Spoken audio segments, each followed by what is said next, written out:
Alright, hello everyone. Hope you're having a wonderful Tuesday. Um, Trying out a new time because Fridays I was just missing too much. This Friday I could make, but I think the next couple Fridays I was going to miss. I had missed the last few. And figured I should play some other stuff. Or try a different day. Let's see what I could make. And Tuesday was the best day for me.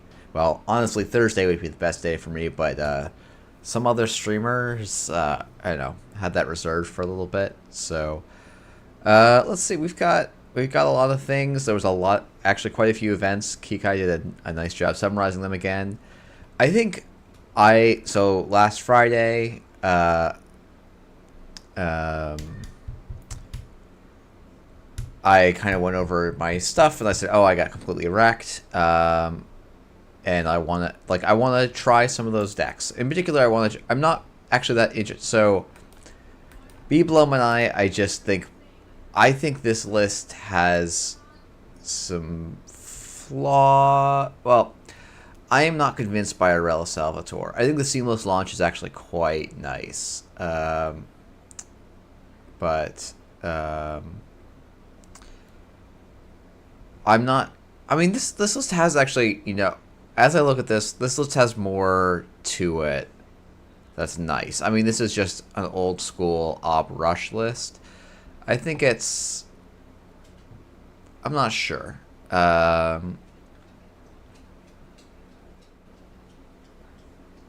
don't know that this has that many outs, but also I think it mostly loses to World Tree, and that's kind of it.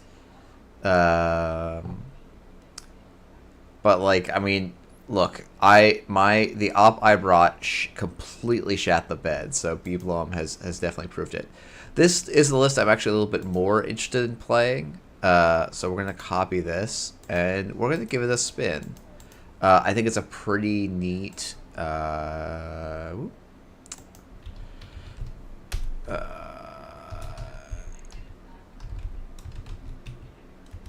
The Arella made the finals pretty interesting. That's great. I should probably reach out and see if I can get my hands on the footage, because I would love to do. I haven't done really good replay reviews in a hot second, and those would probably be some good ones.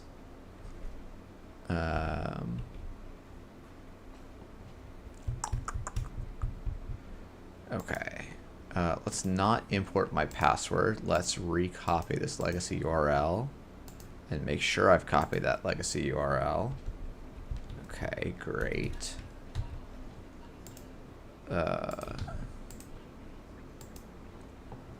Yeah, I can see what the Arella does. It still feels to me very much win more.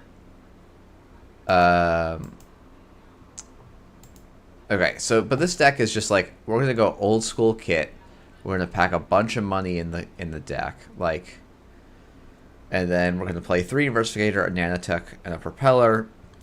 We'll use Turbine, Parisha, SMC, and then just use Cataloger as our win condition.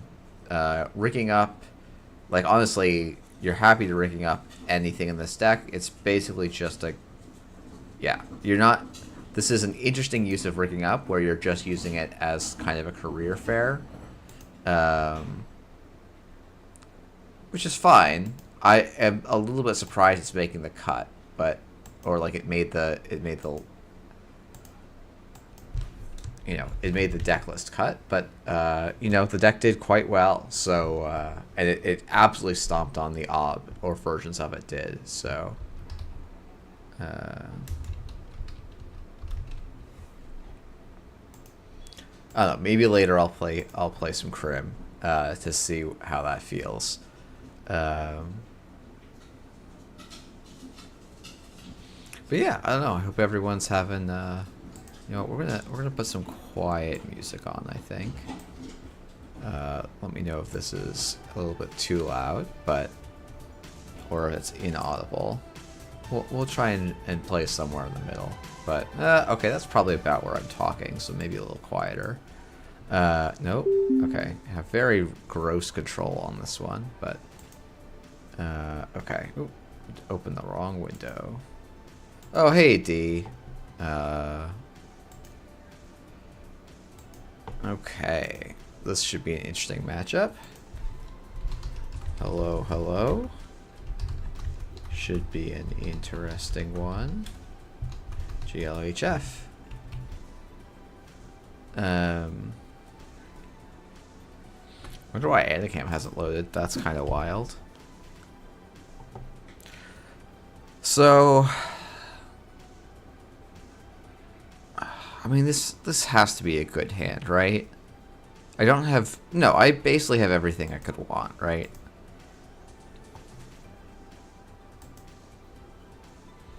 Oh, I'm in the wrong... There we are. Tiny Jeff. Doot doot doot doot doot doot doot. Okay. Let's zoom up the board. Man, it's, I don't know. I'm like... Okay, so there's a world where I like hold the Anacam here. So that reads the Charlotte or an NGO front, right? This is draw. It's actually a, well, yeah, this draw is starting to become a little bit bad, I guess. We're not going to grade out for the draw here. I think we're just going to grab some cash. And say a single Charlotte Fire. I don't think it makes a difference this game. Like getting one Charlotte Fire I don't think is a make or break for us. I think we might go Inversicator SMC, but that would be just to get the Parisha, which is just paying 2 credits to save 2 credits, so that's probably not worth it.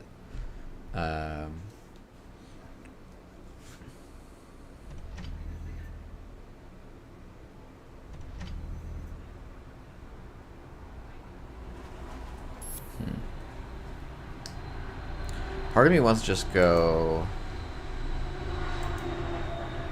Telework, Inversicator, SMC, run server 1. Because on 6 credits, there's not that much I'm worried about, but I can't break.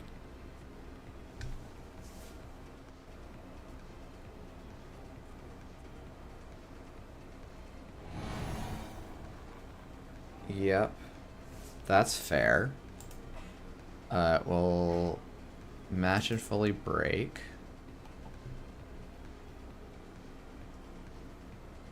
So D's going to end with 3 credits here.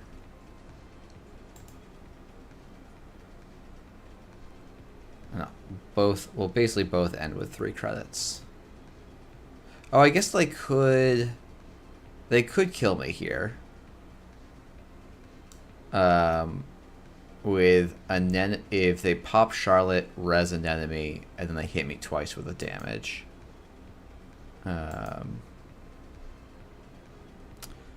Blank card in the grip is an Anacam. It is also a blank card in this board state. Now maybe there's an argument for me not swapping the Bodo, but I don't think I want to break the Bodo repeatedly. And like, yes, my trick shots are worse, but I don't think that's the end all be all here. Right,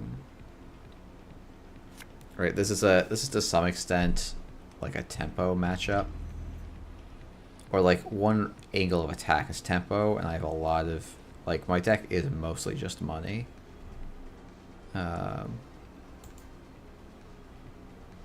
So we're gonna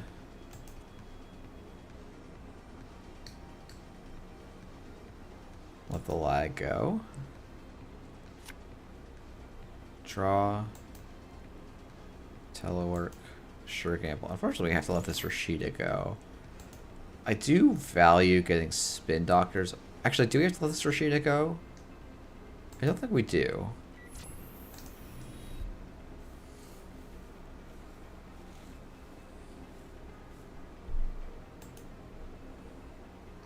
Yeah, having both gambles this early is quite good.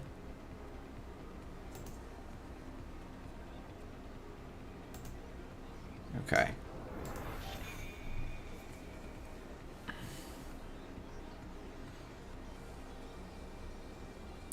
Yeah, it's a little bit annoying that I can't... Well, okay. How can I safely diffuse archives here? Well, now I really can't, I think. Now that credit totals are basically equal, because each punitive is plus 2 credits. Needs to land 2 of them. God, I do hate punitive math quite a bit. I'm gonna draw. Hope we draw some. Okay, rigging up an Anacam. It's actually some pretty decent tempo. As it basically replaces itself. Then we're gonna let D have this Rashida. Do I greed out for the Creative Commission draw next turn? I actually think that is an okay play. I think I'd rather run the Spin Doctor here. Oh, it's funny that it loaded the Anacam once I installed it. That's an interesting little bug.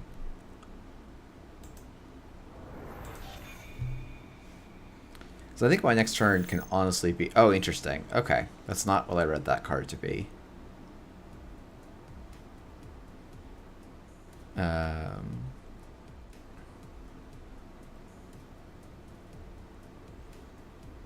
Spin Doctor and Rashida, not the face down. Yeah, because if I can end my turn with like 2 events in hand, I'm not even that scared of punitive anymore. So I can just do the check on archives. So if I can draw into 2 events, I can maybe even just run archives, play the Creative Commission, go up to 12, and then even off of double punitive plus 5 credits, D would be at 15, so I'm pretty sure I lived through 15.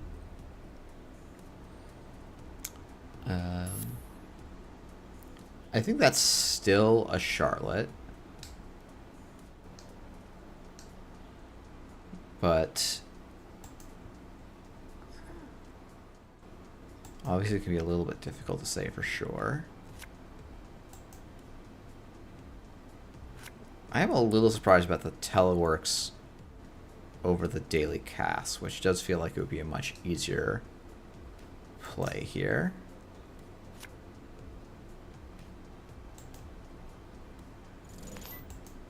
Okay. Oh, right. We've got burners, so we're in a very nice spot. Even if this ends up being points, which, okay, correctly called it as not. What about bacterial into Fuji Steel? Oh yeah, Cold Lava, that's a great point. That would kill me. So I think the line right now is something like run archive burner first. Do you want a burner first, or do you want to... Yeah, I think you want a burner first, because if you find win conditions, you put them in onto the bottom. If you don't find win conditions, you put them back on the top, and then you can run archives. Bodo being a little bit annoying for the trick shot is definitely like a bit of an odd placement for myself, but I think like I can, until there's a like, unless D gets to 2 Bodos, I'm in a solid enough spot. I forget, this list is on Anoetic Void, right? So challenging server 1 on these off turns is not terrible.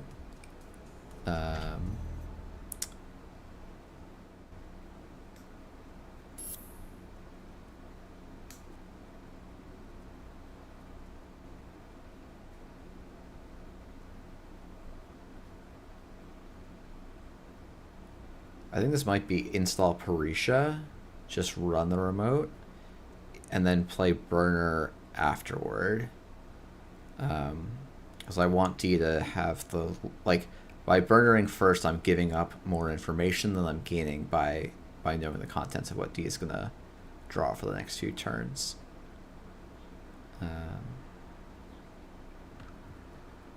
I'll still have kind of 2 clicks of recovery. Yeah, this makes me... I don't remember all of the stuff that can be in this remote, which is a bit of a bummer. Like, this is actually... I think this is one of the good reasons that I'm really can't expect a particularly strong performance, and why I think my expectations for myself for Philly for were a little bit overly high. I just don't actually know the meta that well at the moment, I think. I know like the broad strokes, but I don't know the details about what ice is generally optimal. Okay, so Tatabola actually works pretty nicely against Inversificator. Because D basically gets to do the swap after I move the ice.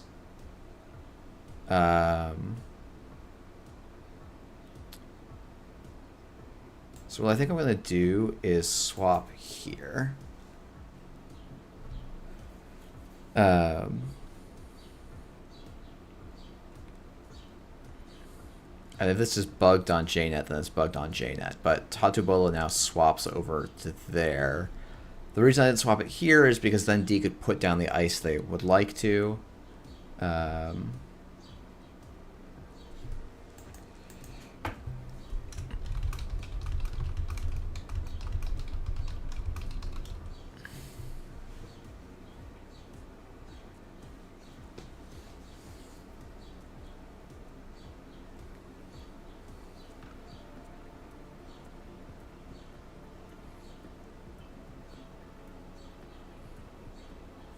Yeah, I think someone mentioned this was bugged. Oh no.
Okay.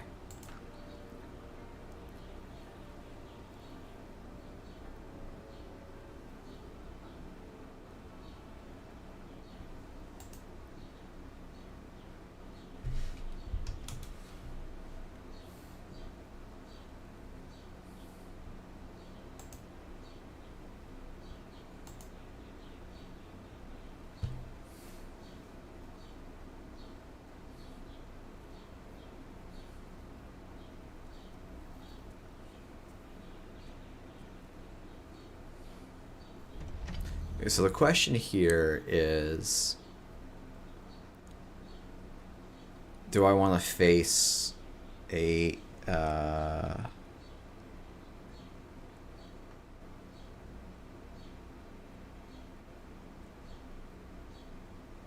let's see, 11, 9. You should be at 13 credits, I think.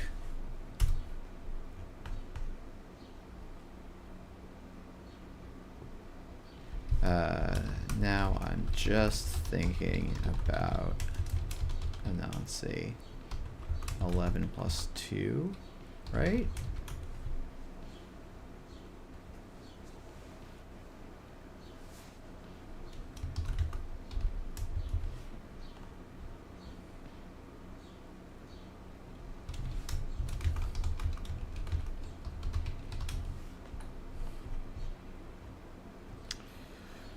Okay. You know what? No. Make D have it here. I think this is the idea.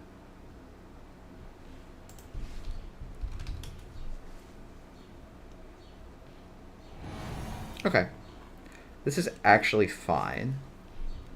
Because I can go like this. Get Nanatka. And probably fully break here.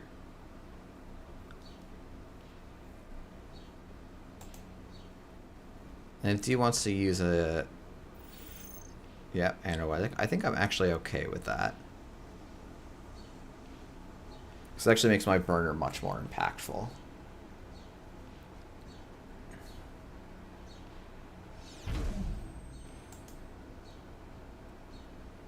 Now my credits are in a bit of an odd spot, but I think I'll have to make do. Okay, so I think we'll put both punitives to the bottom of the deck.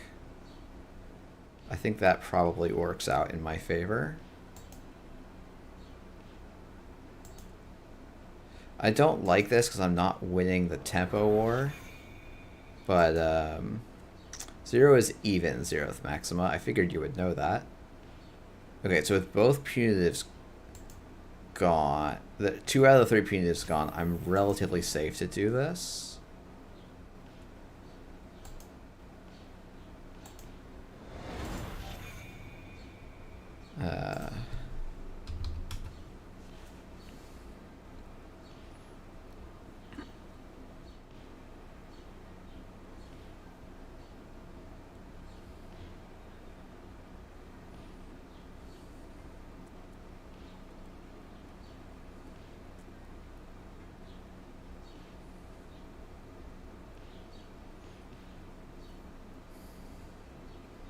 I also have a decent... So I might trash the Parisha. Oh, I don't even need to trash the Parisha. I can go SMC Trick Shot and get the Turbine, which makes this matchup much nicer. Well, I don't think I need to right now.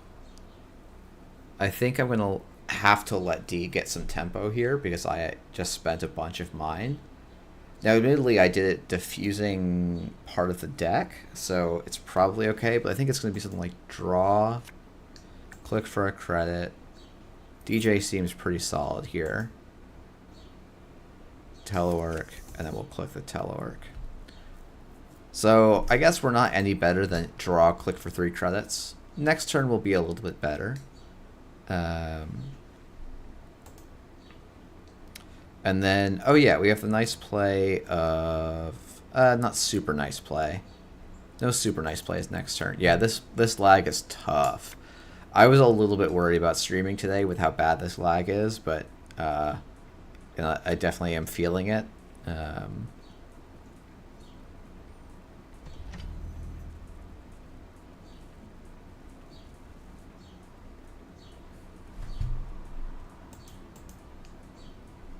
Okay. Do I want to just get the DJ down this turn? What are my grabs if I get it down this turn? I just don't have great grabs this turn. Woof. Hey, Jai.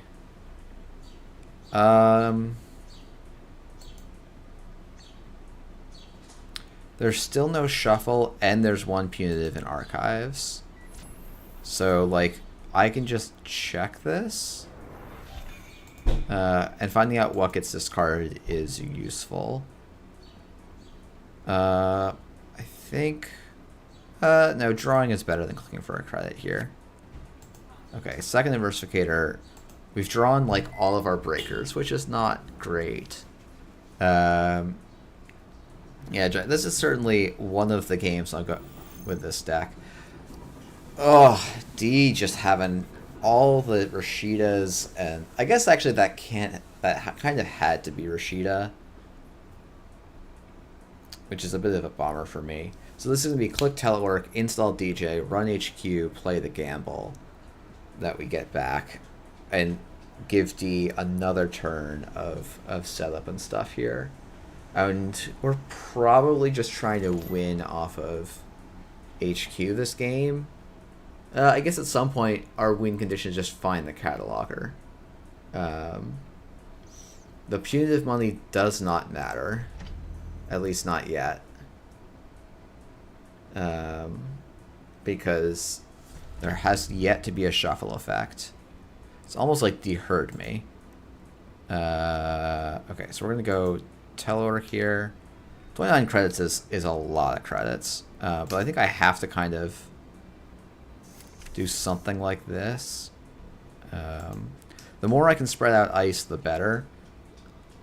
So I think there's... So, okay.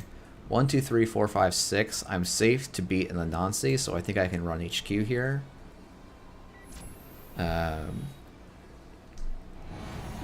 Okay. Yep. Well, it is in the Nancy.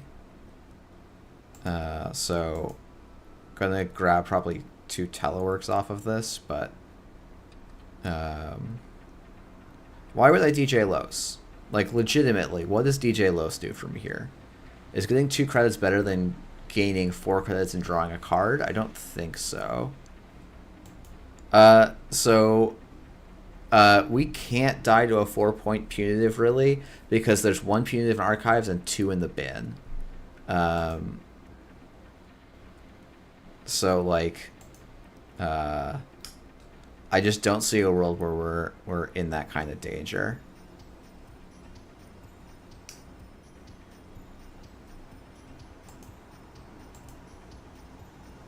Okay, if I had 2 creative commissions here, this would be amazing. But I think I literally have to show 2 teleworks here, which is awkward as all get out.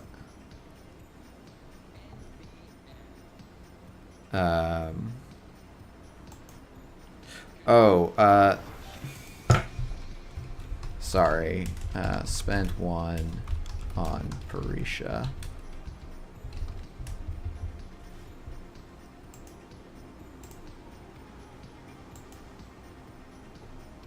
And then I'm just going to click for a credit here, I think.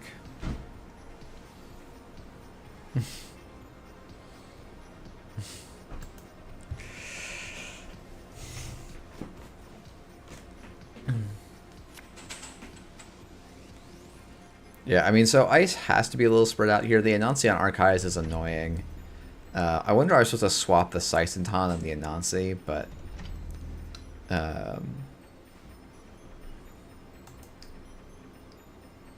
Parisha's only limitation is to trash assets, but yeah.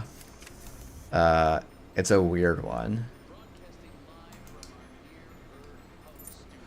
We're going to undo that click because I could actually draw a creative commission here. It is in fact a possibility. It would make my deck much better if I did, but looks like that's not going to happen.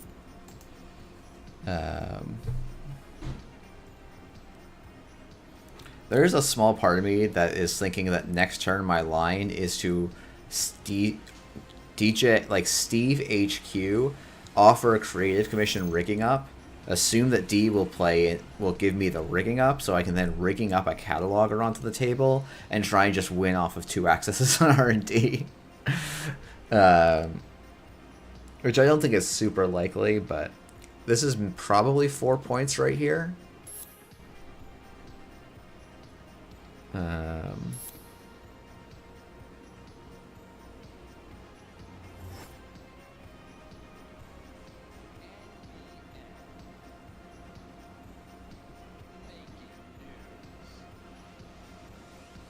So yeah, I get, if D shoves here, I'm probably in some trouble.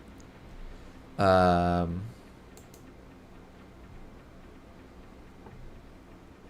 drawing all my breakers was definitely a little bit awkward for how I was hoping to win this game. Face down's Rashida. No, we trashed the Rashida from hand, even though I didn't actually trash the Rashida from hand. We just kind of retconned that. So, is it actually...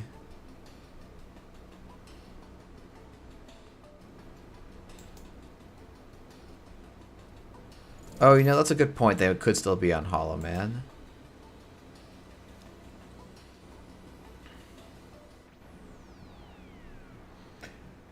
I don't think I actually get to go close to this remote, but I want to, put some threat on the board. Maybe I'm supposed to install the cataloger first. And then trick shot here.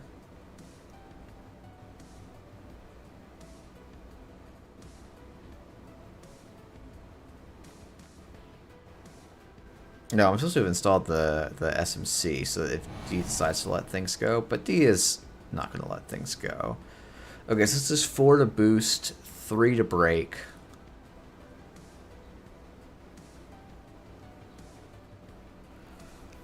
Can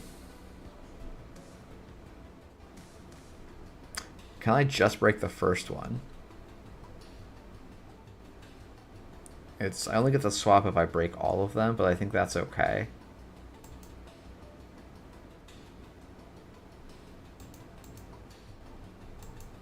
Oh boy, this is a lot of lag.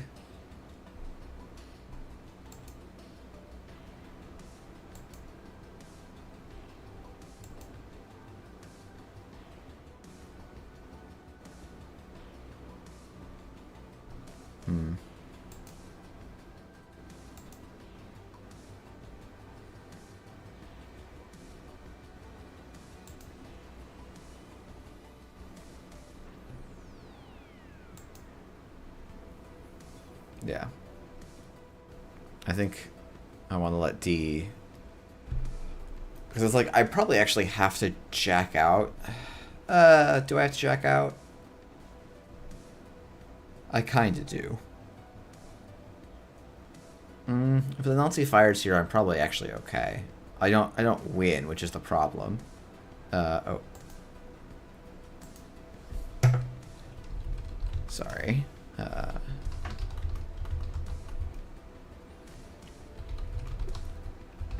Also, I don't think this kit's on Dirty Laundry for some reason, which feels a little bit funky in this world where, like, you just want gas. Like, should we just be on some Dirty Laundries? Dirty Laundries is this weird card where I'm like, I don't know why everyone stopped playing it all of a sudden. Like, I've been trying to play it and going, yeah, this is fine. I think I do actually have to make D have a Nazi here.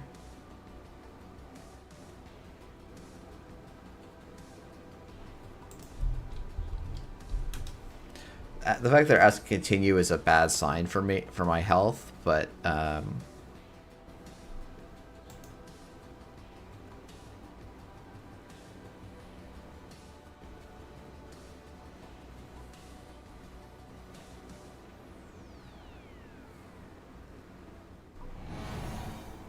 okay, that's interesting. I don't care about my hand. I don't care about 2 credits. Do I care about them drawing? Yes, but I can't really do anything about it, so... Unbroken Subroutines are going to fire here. Vampy is a good card. Oh, I kept the SMC... I actually kept the 2 good cards. The Propeller's not particularly relevant here. So there's worlds where I kind of die here, but in practice I don't think I will. Okay. We're not going to run server 1 here. Ooh. Hey, a Diesel. About time. Can we hit a creative commission here? Of course not. I guess it's going to be Cass. And we're going to get hit by the 3rd Rashida here, I think. Oh no, Rashida got shuffled back, so this might very well be a Rashida. D is down to 7 credits. They'll be down to 8 probably, but if they have Seamless or Hollow Man, they do just win. I thought the deck... I guess the deck does have the influence for it, right? 2 YDLs is 4. 3 Punitives is another 6, so that's 10. Hollow Man and 2 spins. That's a little bit unlikely. Okay, so there's the Spin Doctor. That actually puts a lot of threats back on the board. Okay, so the question is 2 credits enough to get into HQ? I suspect the answer is no.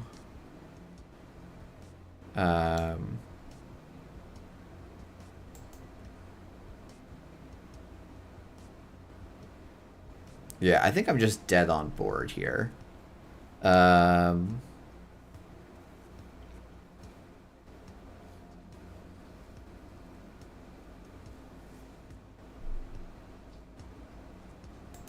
Yeah, I'm just dead on board because I did not draw gas.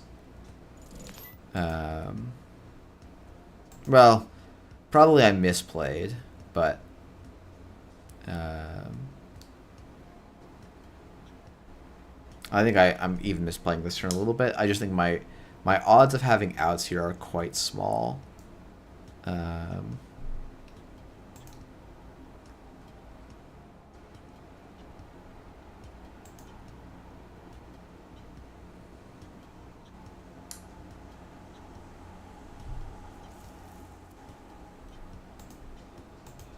Boy, this lag. This lag. Yeah, I think this is just two gambles and move on to the next one.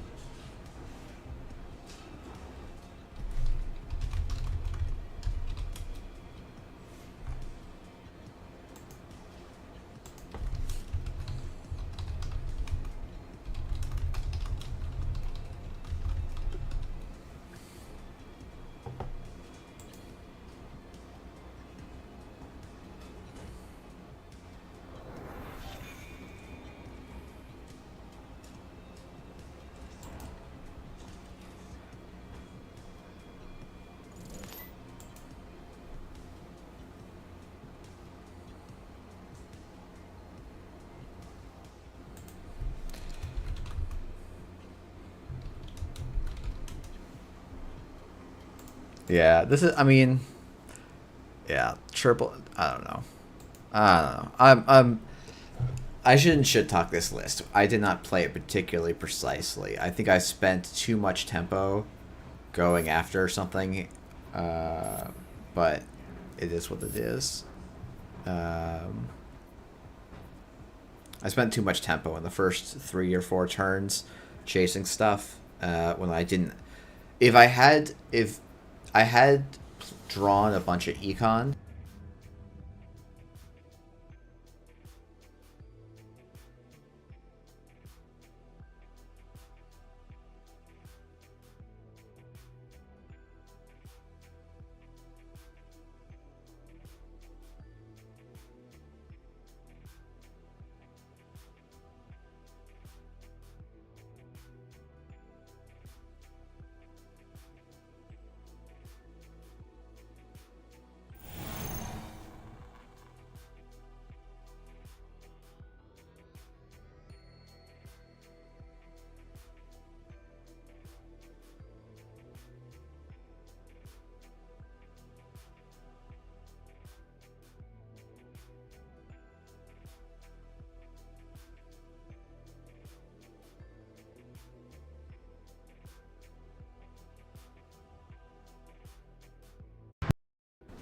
Nope, my mic just decided to die.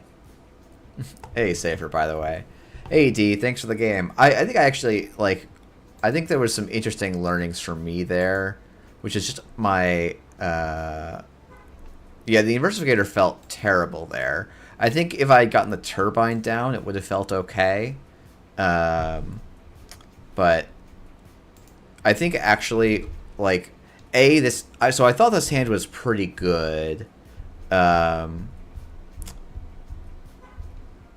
But then I draw the Inversificator, and this hand actually becomes worse. I actually do the correct thing and kind of let you have the Charlotte for a turn. I think this is approximately correct.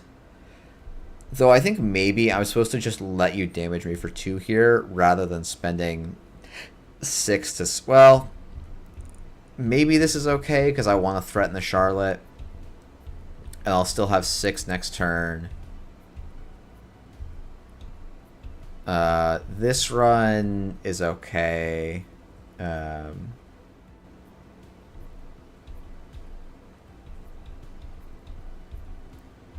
like here, I just need to be building. And it looks like I mostly am. I greed a little bit for the Creative Commission trigger. Yeah, I think this turn was actually supposed to just be, I need to get a bunch of credits. I think. The Bodo onto R&D also, like, just turning off my trick shot felt bad.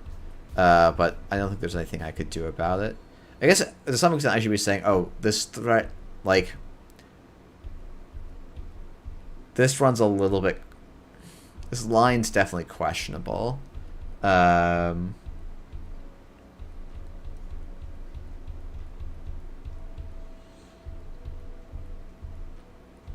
I guess my read is that that's a void that I want to try and clear out.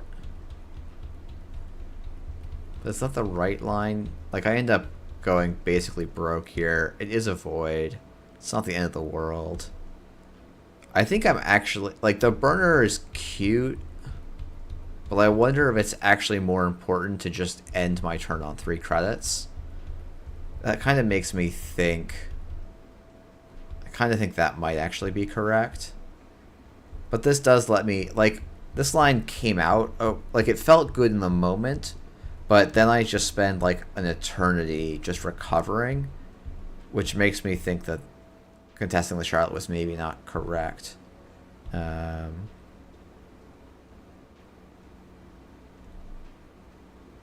drawing the propeller here as well. Like, drawing... Is this the 3rd Anacam I've drawn? Yeah, drawing all 3 Anacams and the propeller is definitely, like, a bit of a rough one.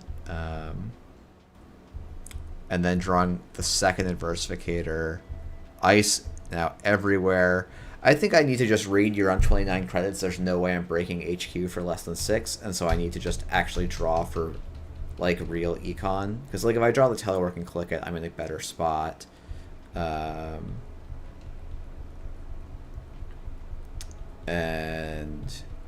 yeah, because I'm just, like, I'm not down the entire Anansi here. And I have my choice of which server I want to go after. Because you're on 2 cards in hand. So I can do something like... yeah, so it started... It's like, okay, if I'm not down the 1,000,000 credits off of swapping this Anansi to here, which is bad, can I just... So I'm up, like, what, 3... I'm at 13 credits here. Can I just, like, run through this server twice somehow? Probably not. Probably not.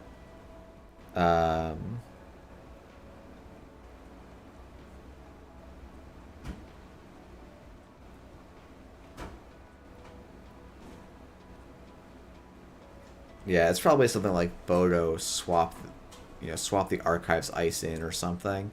Though that was also an Anansi, as it turns out. But...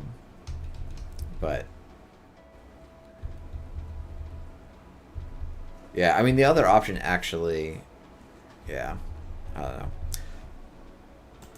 Did not manage my money very well, I think, is a big lesson. I, like, thought this deck was just printing money, and I don't know if it was the draw or my own play. I just didn't find money. So we've got 1, 2, 5... 8... 11, 14... This deck doesn't actually have that much money. Huh. That's a bit interesting. Or it has less... It's not using all the available money, which is surprising to me.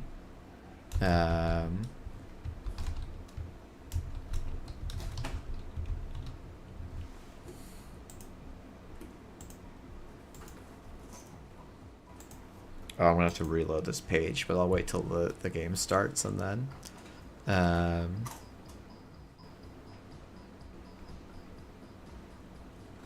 so 49 cards, so it's 3 Bacterial is 9, 3 Regenesis is 12, and then 2x Regenesis, 6x 3 pointers, opposed to 3x and 5. Yeah. Okay, nice.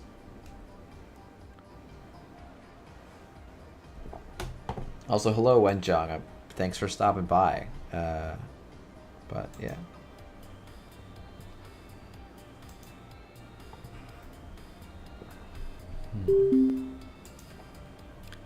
All right, Dave's 131.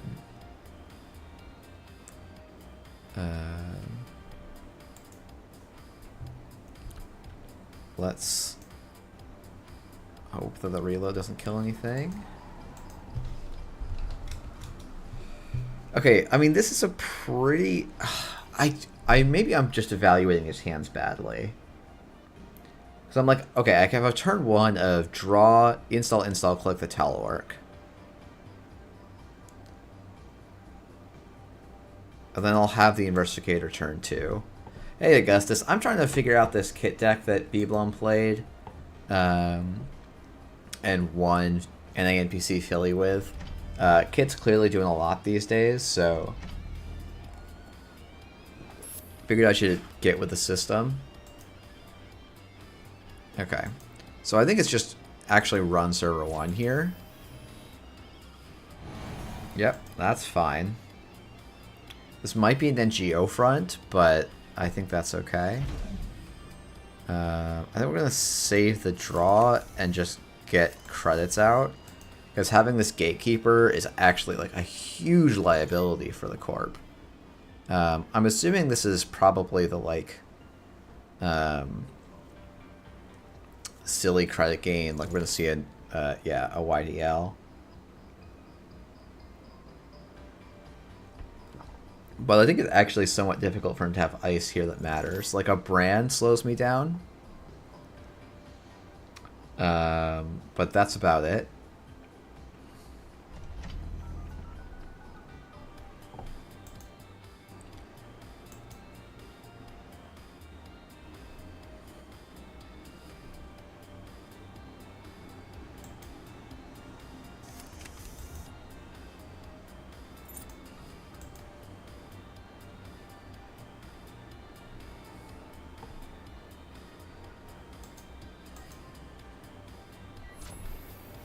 And we want Gatekeeper on the outermost of the server if we can get it there.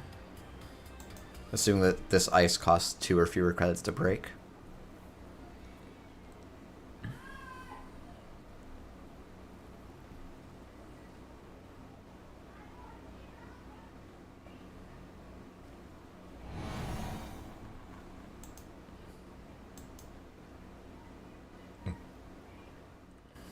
I don't think I'll do a swap here.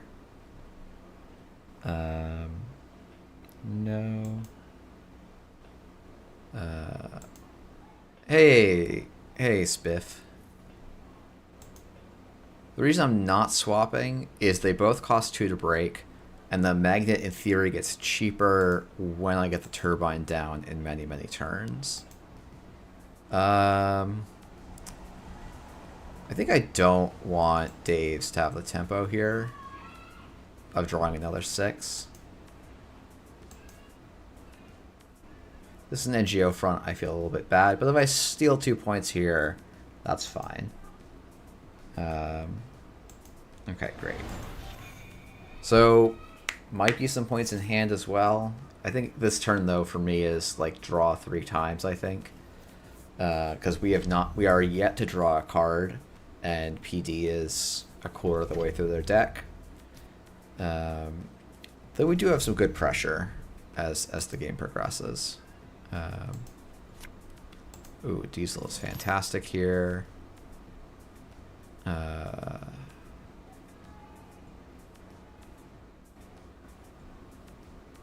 Yeah, we can telework. And I think this is just bravado bounce off of the magnet.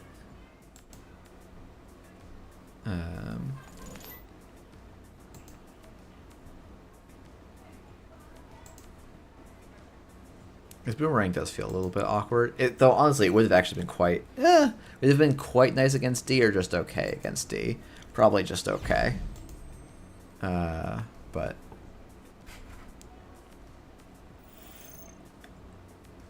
it would not have been blank, I guess.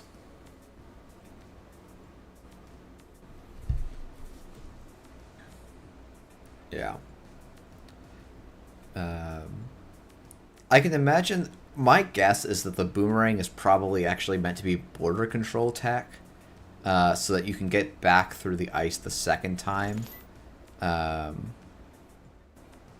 don't know if I believe in that as the tech, but it's an interesting idea at least. Okay.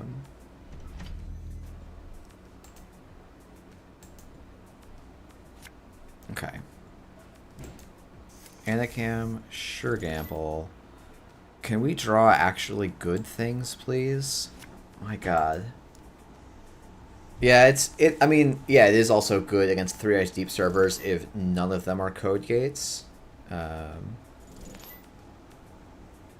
we scoring an Ico or are we scoring a 4-2 with tempo? Okay, 4-2 with tempo. It's probably not good. That probably means there's going to be another jam here. But am I that worried about a second jam? I don't think I am. I think I just, like, now that I got the sure gamble off, I guess if this is an analytic void, I'm in some trouble. But if it's a Manigarm, I just run click 2 and pay through it. And I think that's going to be the plan. I think it's going to be click 1 Diesel. Is it actually just click 1? I think it's click 1.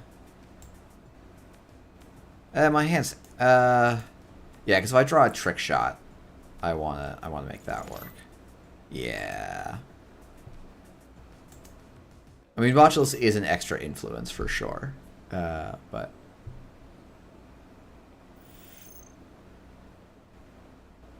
All right, we're resing a Spin Doctor here. We're resing a Tatu Bolo, so there's actually probably not ice in hand. Let's see. I think I'm going to let the Unbroken Subroutines fire here. Now we're going to make a run on server 1. I'm going to see what Dave Z wants to res here. It does have to be... Yep, Drafter can actually fire, and that's kind of okay. It's not ideal, but... I don't actually know that it wins Dave's the game here. Which is mostly what I'm worried about. Like, presumably we're going to add a red level, maybe install a Rashida in server 1. Overwriting. Okay. The thing is, it's still free for me to get into this server here. So that's good. I guess the Boomerang is also meant to be like a rigging up target.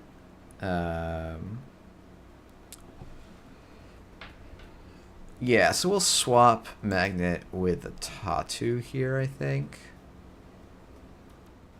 No, we'll swap it with the Drafter.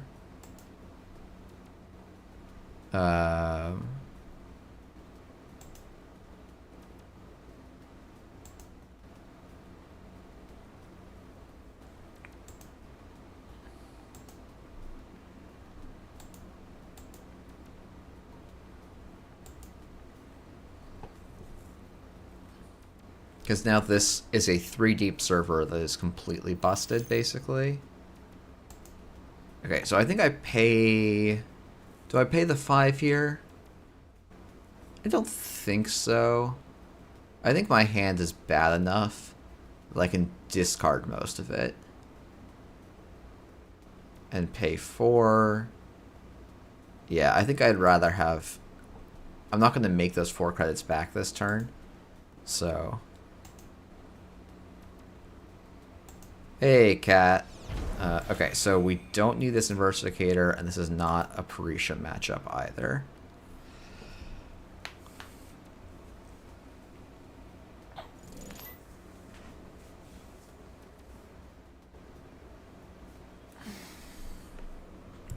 I guess we can just rigging up the Nanitka here.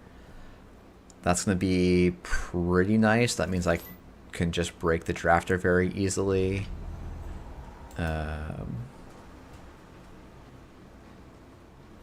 Do I have money in the heap? I don't have the correct type of money in the heap, frustratingly. So we're gonna rigging up and see what I can draw here. Trick shot. Oh. So now I'm in that remote for free. So let's run archives.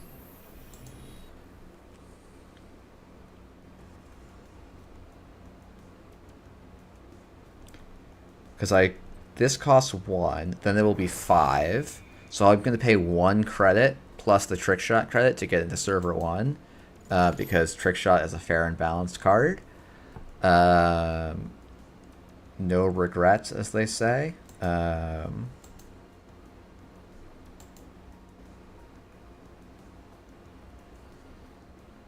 Nope. No swaps here. Do I want to trash this Mana Garm? It means going into server 1 is going to cost me real credits, but it means I don't have to trash it a different way. This might change how I want to approach this remote.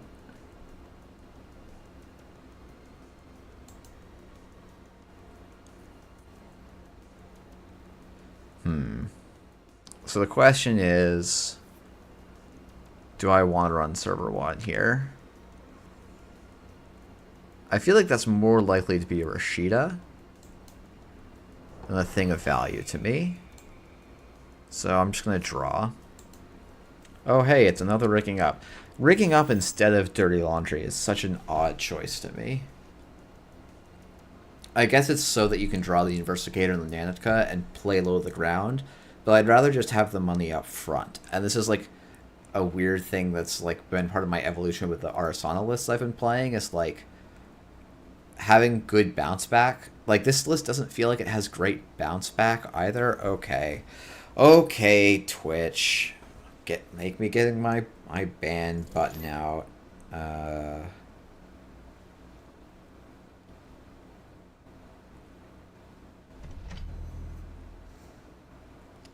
This is quite annoying. I'm like, genuinely, this is... Oh, shoot. Why is that not working? Where's my chat? Nope, that's whispers. What the heck, chat? Is that the third Mana Garm? I don't think it is, right? Here we can get Steve. We'll run HQ. We'll choose Trick Shot and Trick Shot. Oh, that's not what I want. Nope, that's also not what I want. Come on, Twitch.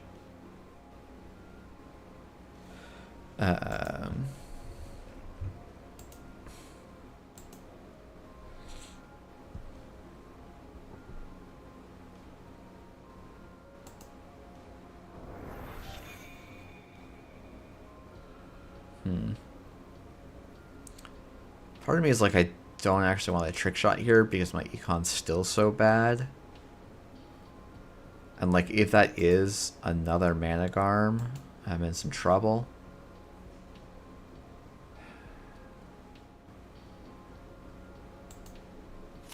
Oh, there's also a next down. Okay. Yep, should have thought about that at some point. Man, this rigging up blows chunks. Okay, I don't think I need the simul chip in this matchup.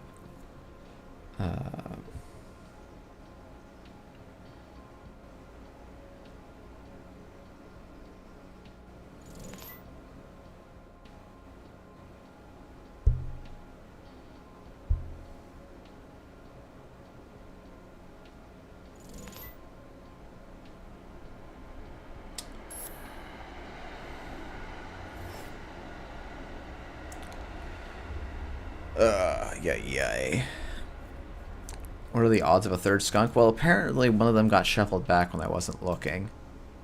So fairly high, I think. Okay, I'm going to see if I can get the previous chat to load on my own Twitch page. Let's hope that Twitch doesn't start playing sounds. Let's go to this. We're going to... sorry. Sorry, doing some admin.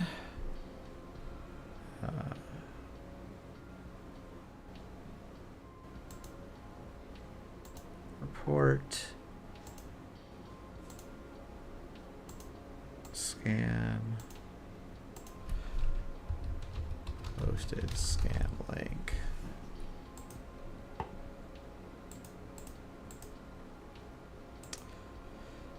Okay. And one more.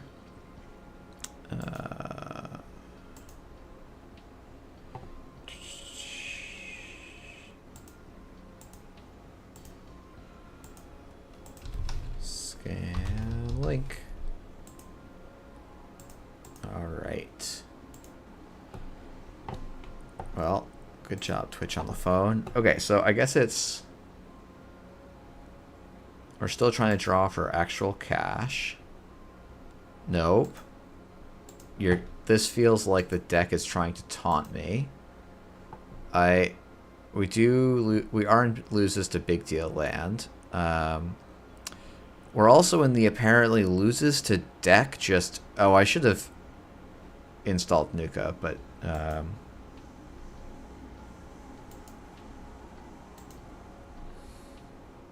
Like, what the heck? This deck... I don't understand this deck now. I think that's officially where I'm at. I don't think this deck makes sense to me. Do I have a thing to run HQ for? I didn't even have enough econ to run each... Like... Woof. Okay. So in theory, we're in some interesting places. Oh, or do we just lose to big deal immediately? Lol. Okay. GG.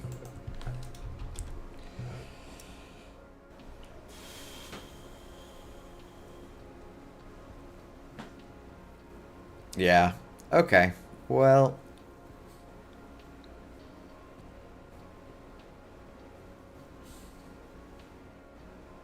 That's interesting. Is this draw super cursed? Am I playing badly? I feel like it should be that I'm playing badly.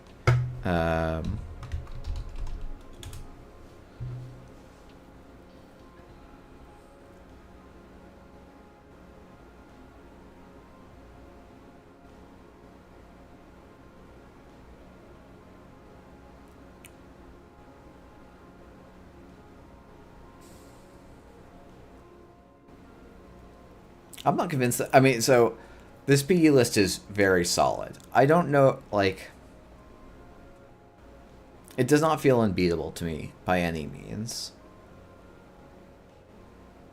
I feel like I'm playing this... My assumption is I'm playing this deck quite badly. It might be that I'm keeping bad hands, or not prioritizing my own tempo enough. And I'm trying to play too aggressive. I think that's my guess as to what's going on with this list right now. Is that I'm just kind of playing it too aggro.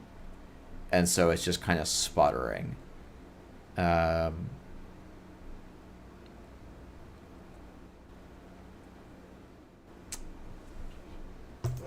going to go and get... Jai, is your... I want to, like, cleanse my body a little bit and play some Asa. Are there any changes you would make to your Intercontinentals version?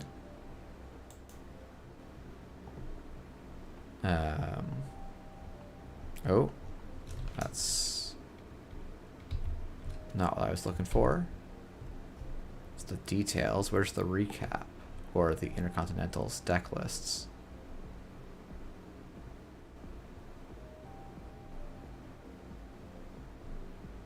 I could have sworn we had them on our site.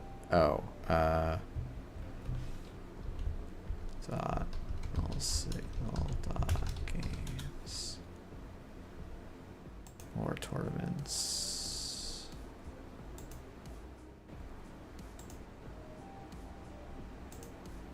Oh wait, you've claimed this by now, right? You've claimed something like this on Netrunner DB. Yeah, Fibonacci. Okay. So we're on 2x Hollow Man, 1x Cohort, and a Tatu Bola.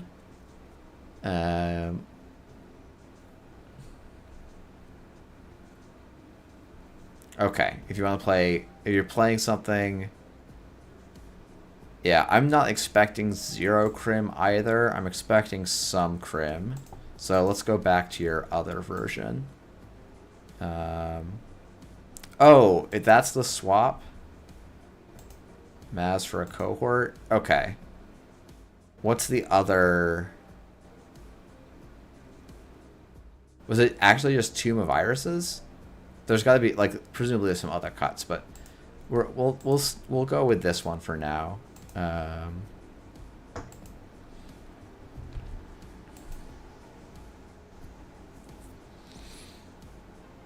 Okay, a restore is interesting. I like it.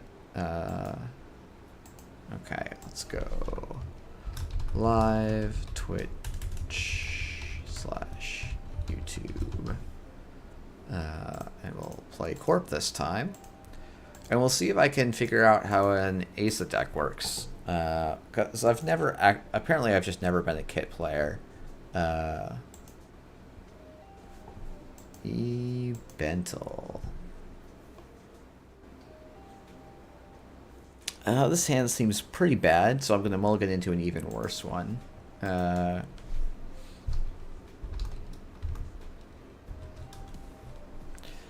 Okay, this is actually a playable hand. That's an astounding turn of events.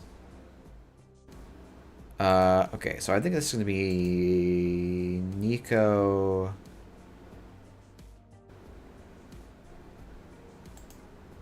Magnet. Let's get the Gatekeeper on R&D. Click for a credit.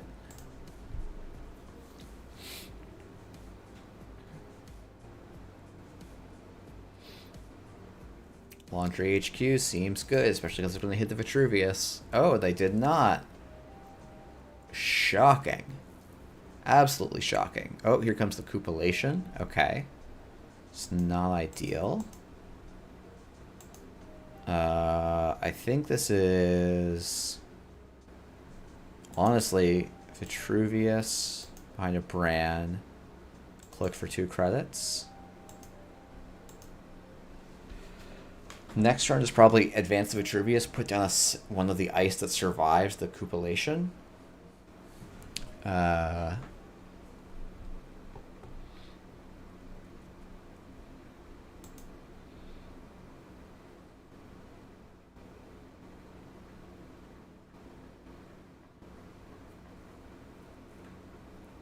Weird one.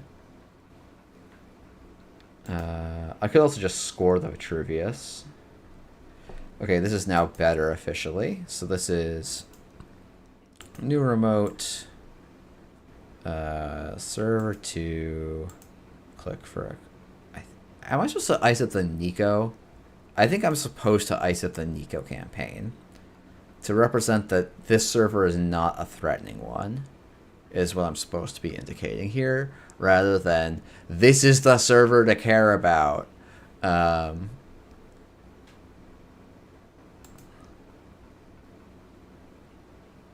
Okay, so this is going to be res, triple advance,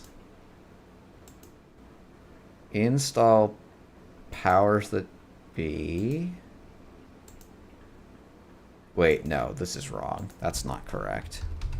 That's not how this works. You can... why spend a credit when I can just score and install? Don't overcomplicate it. Just play the simple lines. Opponent is not showing breakers yet.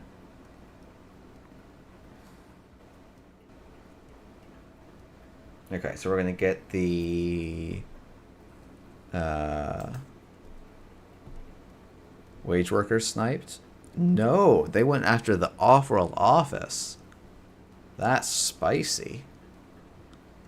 So it says that the reason I didn't like that play is like it empties my hand, but I'm paying a credit to get the install effectively, which I just don't think is terribly good. Now, it would in fact have been good just now, because I drew 3 agendas in 11 cards. which is a little bit high. So I would have gotten the second Powers That Be trigger, but it would basically be my first Powers That Be trigger. Okay.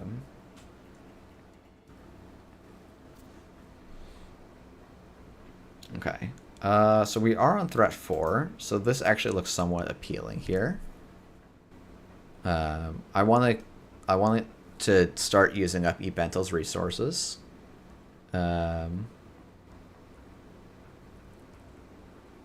Even if you don't, you could have Powers That Be the Nico. Yeah, but then my hand would be a single card agenda. So it's just absolutely free for the runner, so I don't like that line either.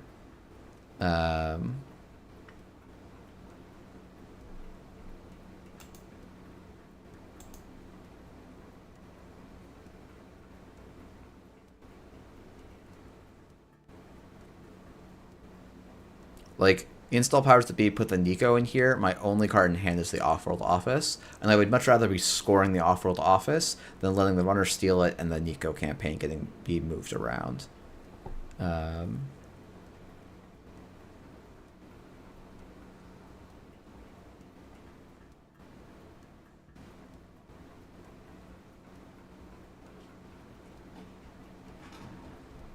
Okay, this is an odd time to run, but that's fine.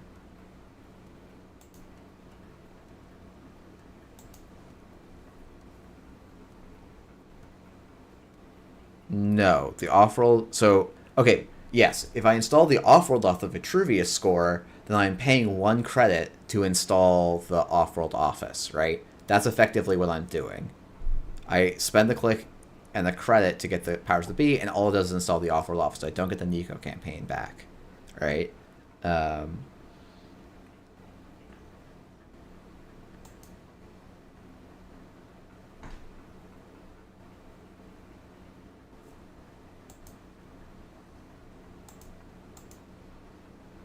So to me, I'm giving up a credit to end up in effectively the same place. Oh my god, what? What is going on? Jai, what is this curse? Why does Asa always do this? This is 4 agendas in 16 cards. 1 in 4 of these cards is an agenda. I guess that's not that far off. 1 in 5 is supposed to be the correct ratio, right?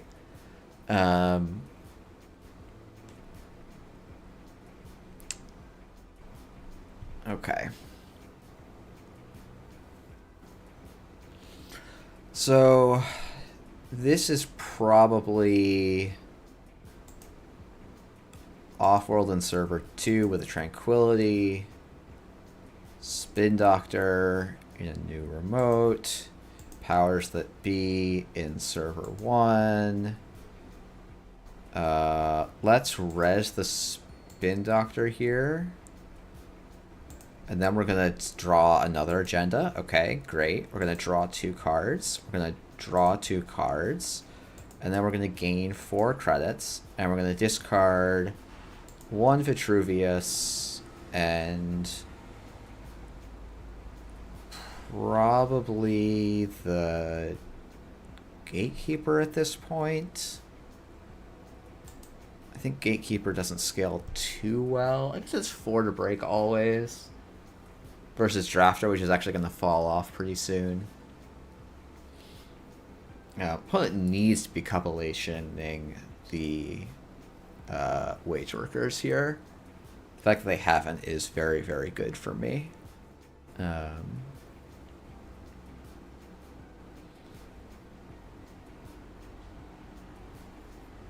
Okay.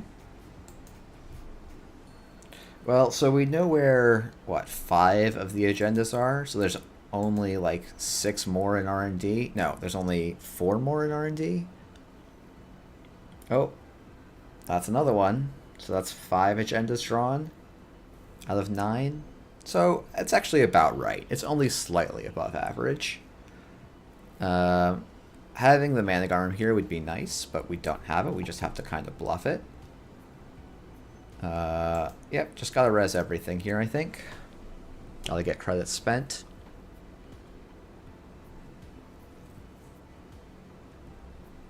because I think it's going to be difficult with 9 credits to get through. They might get through here credit perfectly, and we can handle that, I think.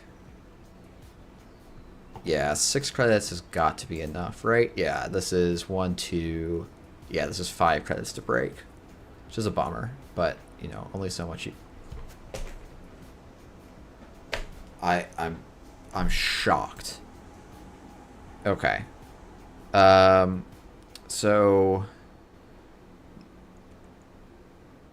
I mean, when your opponent gives it to you, you don't complain too much, I guess, but...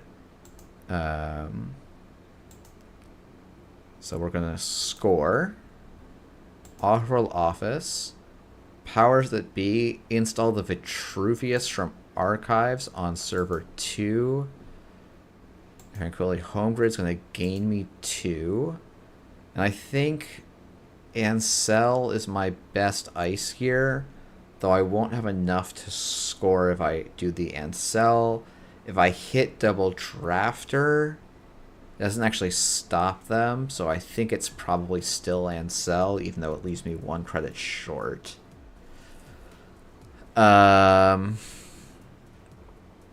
Is the second drafter better?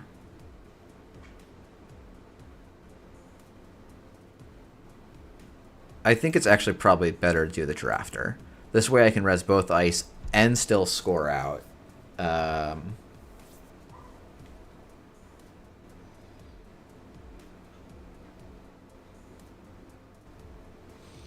I just installed from archives though, eBental.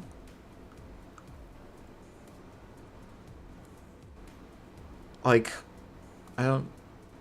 At least run HQ here, where I might be holding an Ikawa. The deck is what, 2 Ikawas and 1 off-world is the remaining agendas in the deck? Yeah. Okay. Yeah, double drafter makes me quite safe here. Oh, they cupped a fully op? That's interesting. Oh, this is very interesting. Okay. This is the last click. So they're letting these fire. Okay, so what I'm going to do is I'm going to spin doctor. We're going to shuffle back. Honestly, both of these cards. Oh, they cupped the fully op so they could let drafters fire. Interesting.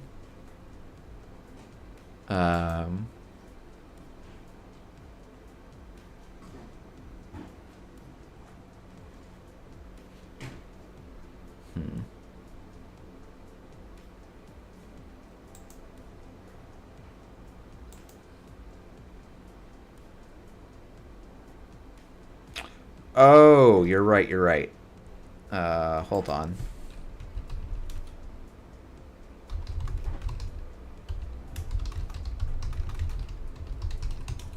Yeah, just install the other Vitruvius and win.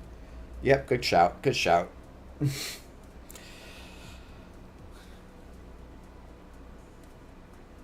Yeah, just naked install and win the game. Okay.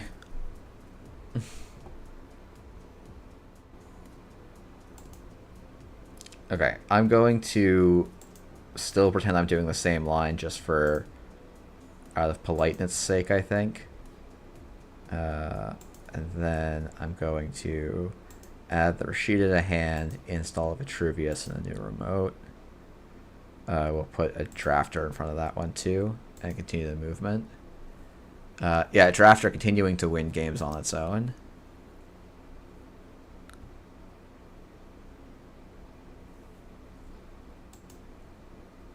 So I wonder if this one eBental breaks. Nope. eBental says keep going. Keep going. I mean, I'll just put a Rashida and a new remote for shits and giggles. Then we'll let you break a brand.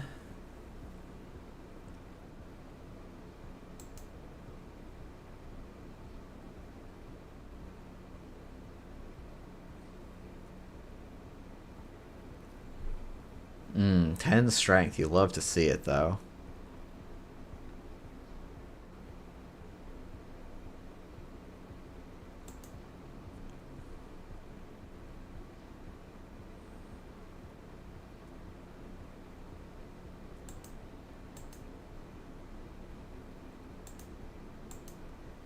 Yeah, I mean, there's also the line of, like, overwrite. Like, I felt safe doing that line because I was like, oh, the spin doctor will put...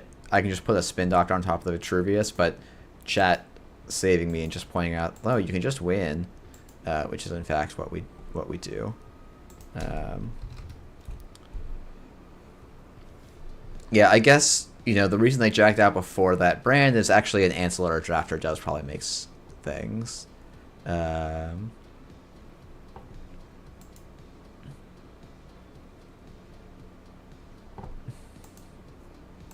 So.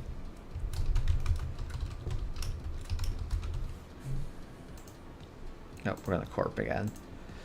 Yeah. I mean, Asa is a fun little deck. That's certainly the case. And, like, I think you have some nice optionality with, like, leaving stuff unrezzed and kind of making things work. And, like, you have actually, like, you have a good, unlike other versions of Asa I've played in the past, where generally all of your cards you wanted to were tempo cards, so you res them as soon as they were able to do something. And so the runners could just, like, sometimes let you, like, get away with a turn. Like, there's, between Hollow Man, Manigarm, and the powers that be, and even Wage Workers sometimes, you can, and Tranquility Grid, like, you have cards that you can kind of hold back and bluff as the other parts, which does make the deck much harder to read, which is a pretty cool outcome. But yeah, I mean, Drafter Fires win games. It's kind of funny how much better. So it's like when Drafter came out. So the card like Drafter is meant to be a callback to Architect, and it's funny how much everyone was like, "Oh man, Drafter is bad Architect," and now I'm pretty sure in Eternal, Drafter is just completely replaced Architect, which is pretty wild. I mean, so for a big part of Architect's power was admittedly we were playing in a Parasite meta, and so the text Architect cannot be trashed while installed was pretty relevant. Yeah, it's... But, I mean, this card is really cool. It was quite good, but, you know, Drafter really actually does so much more for modern corps. It's a pretty interesting place. But yeah.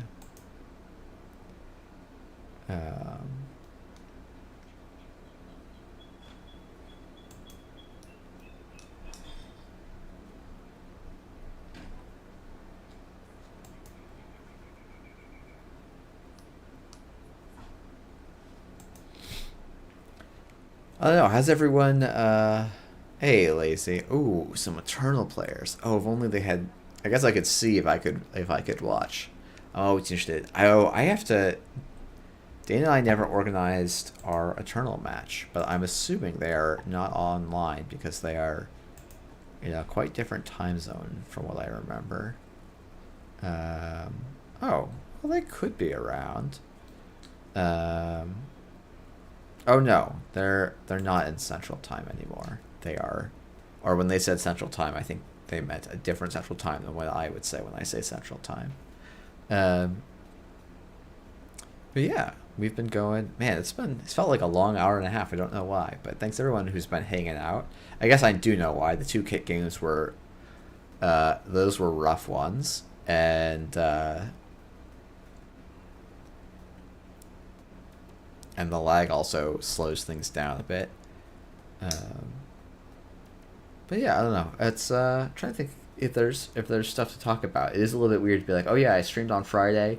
I talked a lot. I feel like I got everything I wanted to say out, and now it's like, oh yeah, I just gotta get back to playing Netrunner and grinding content. I wanted to like start making some actual long form stuff, but genuinely, I think I might be too bad at like my Netrunner skills have deteriorated quite a bit.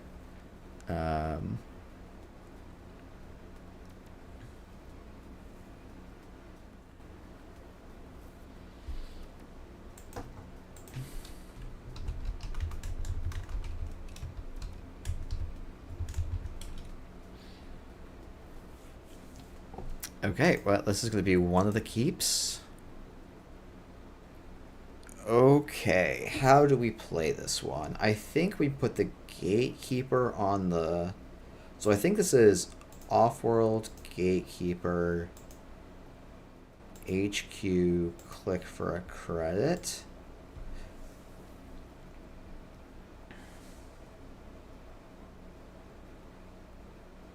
Yeah, Lazy, I did like the replay reviews. I think that there's something I would love to do more of. I think... Whoo, boy. Well, this is gonna suck. You know what? No, I can recover from this actually kind of easily now that I think about it. Okay, yeah, actually, I think my turn here involves shuffling none of these back. We're just going to go draft a Rashida, credit, fully opt for 6, and just kind of let it go.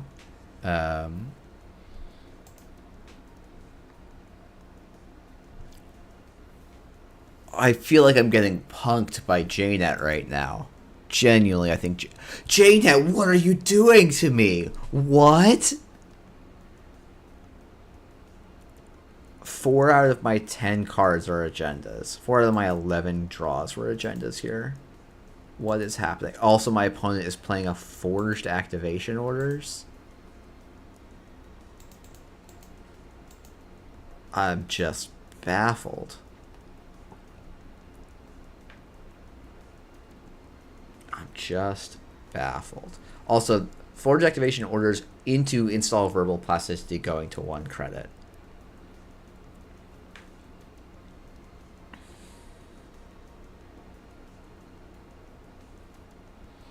Okay, so next turn is Fire Rashida. Get another agenda on the board. And we're just gonna keep installing agendas, and that's how we're gonna win the game.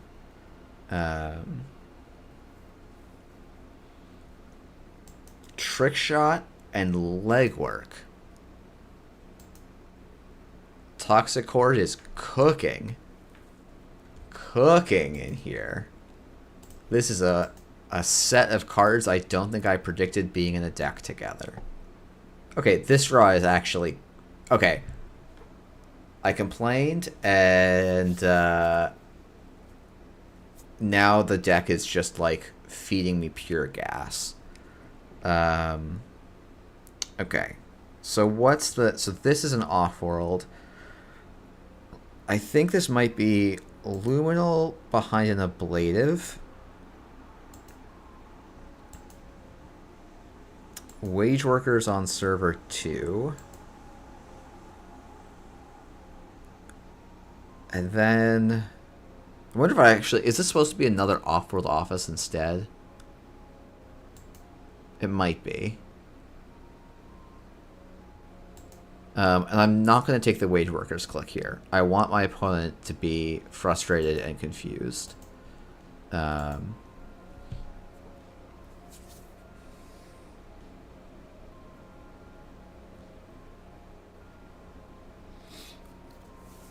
opponent also doesn't have that many credits or breakers installed, so I'm feeling okay. Okay, so we're playing Trick Shot, Pretty Mary. Got it. I think I am okay with my opponent trashing the Spin Doctor here. I don't actually want to res because it's the wrong timing window. My opponent actually should read the fact that I'm not resing the Spin Doctor as saying that I have a bunch of points in hand. But I think we're going to get away with it here. If my opponent steals 2 more points off of R&D, I legitimately might ask to see the source code.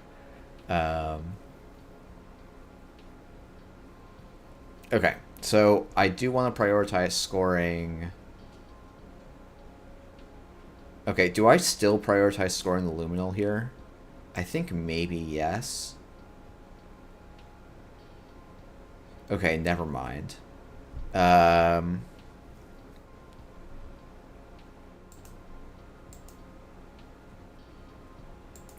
So this can be triple advance. Score Luminal. Res the Spin Doctor now. Okay. So, how do I want to do this? I could go Rashida Brand in a new remote.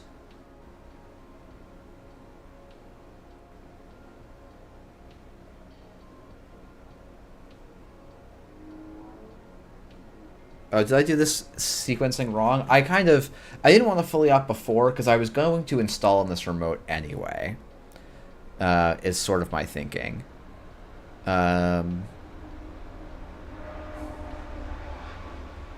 Like, I could keep going wide, but there's not much point to going even wider. So I think this is going to be install server 3, install an ice, install Rashida in server 3. No.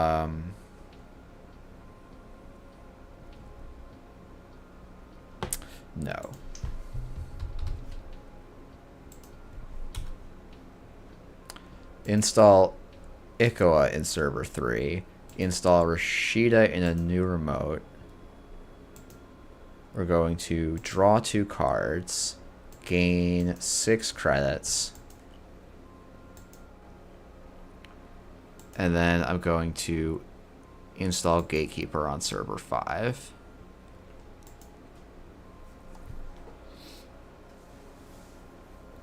So next turn is score the Offworld, and the turn after that is Biotic, score the Ikoa.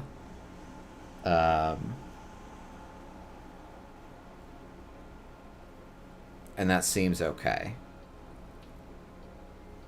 And so we've turned a drawing 6 agendas in the top, what is that, 20 cards into a benefit. So, you know, let's go tempo positive agendas. Now, I guess somewhat amusingly, server 3 is pretty vulnerable, but it is the Ikoa, so it's like only kind of vulnerable.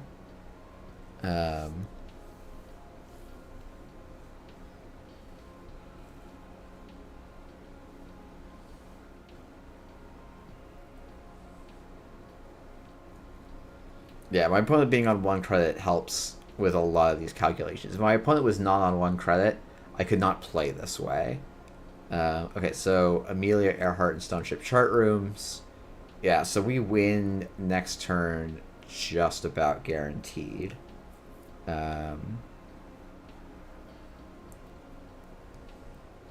was a part of me that's like, why even bother drawing for ice? Let's just leave. Like, I was almost going to leave an agenda naked on the table here. But now I actually just want to get agendas into my hand. There's a one of Seamless in this deck, right? Right, Jai? Right?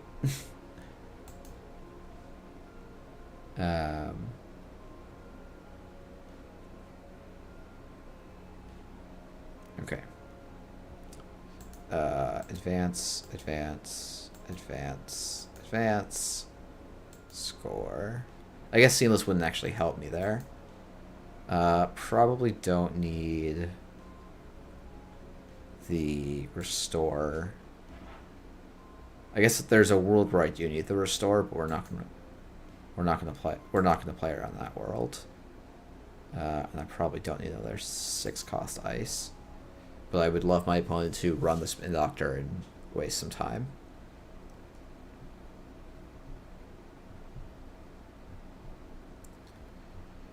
Okay, they install Verbal Plasticity turn 1. They've drawn with it every turn, so it's been a click in 3 for +4. So it has not yet. It's about to break even.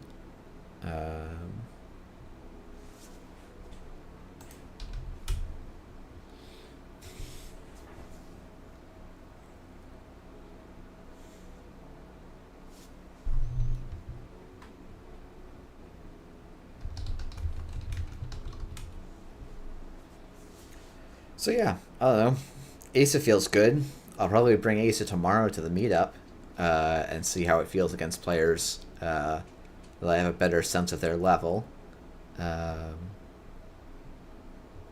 Maybe we'll play. You know what? Maybe I don't know if Eric is still here, but maybe we'll go play some Zaya.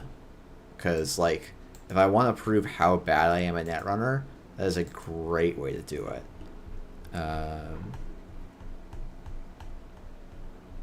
Where are we, Zaya?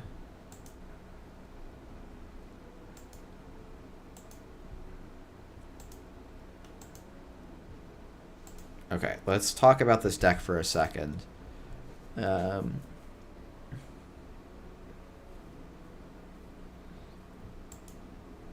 Okay, so this is win conditions are 1x Wake, 2x Twinning, Paladin, Chesvi, Carbon Coopera, Shibboleth, Daily Cast, Earthrise Bones, Boomerang, 2x Docklands, Gambles, Pinhole, Mutual, Inside Job, 3x Bravado, 3x Baya Bands. Okay, so what is our econ on this list? Let's like make this assessment. Okay, so the event econ is Bravado and Sure Gamble,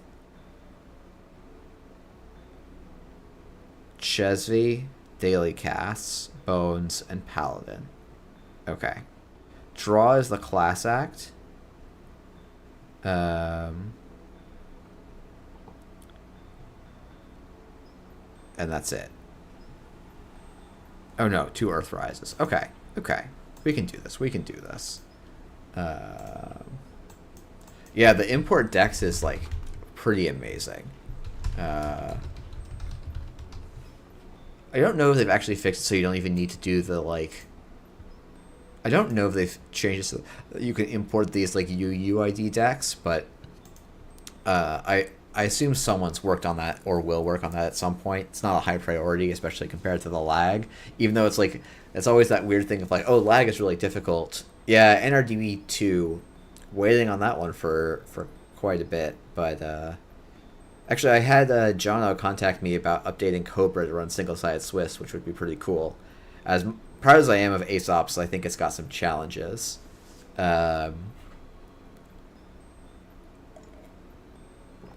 And I think Cobra has solved a bunch of those really well. But there's a part of me that maybe not this weekend, but next weekend, I might try and do some coding stream as I try and tackle a coding problem or two. I can't decide between a couple different projects. One, make Aesop's tables able to accommodate first round buys, which it currently can't do. Or it can't do in a convenient way.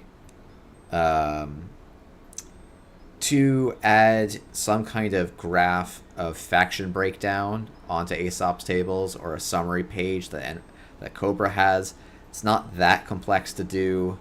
It's, well, I don't know if it's that complex to do. The way I would do it would be a data scientist approach, but I feel like the way I should do it is try and actually expose stuff to an API and learn enough JavaScript to just use an open JavaScript library to make and generate a table for me with the colors I want and stuff.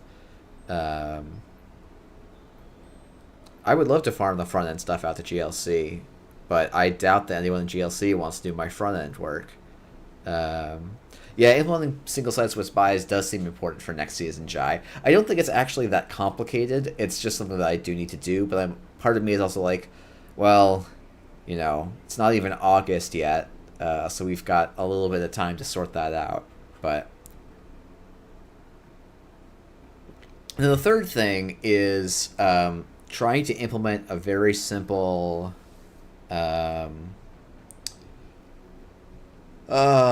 what's the right way to phrase this? Like World's GOAT like matchmaking system so that people can say like, hey, I'm looking for a match, and then you get paired against someone. You can have a list of decks that both players say, oh, these are the World's decks that I'm comfortable with playing. And then you'll get matched, and you can say, oh, I'll just play one of my decks at random, or I'd like to play a specific deck. And then you play your match, and then report the result. And then in the back end, I'm doing some MMR calculations to see, like, try and rank the decks that way. Players will get ranked, but invisibly, like, completely not visible to anyone at all.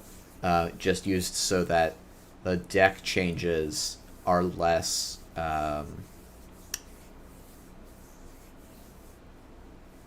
like, you know, there's I think one of the things I learned from doing the World's Goat project was that player skill matters more than I thought it did in comparing years of Netrunner, where like I thought the range of Netrunner power levels was enormous, and so, you know, your decks would, like, you'd have just like, oh yeah, this deck is clearly better, it's always like, and it's just always winning, and it's like, no, player skill matters a ton for these decks. Some of it is that like older era decks, 2015, 2016, and 2017 in particular, were some very precise combo-y decks, which we just don't have in standard at the moment and haven't for a couple of years. So I don't know. It makes things a little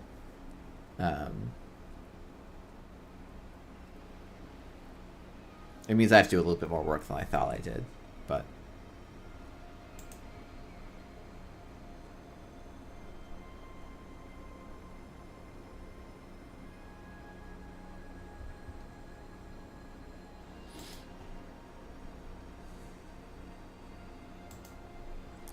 yeah, Jai's comment I think is pretty correct here. Of like the two biggest factors were player skill and currents.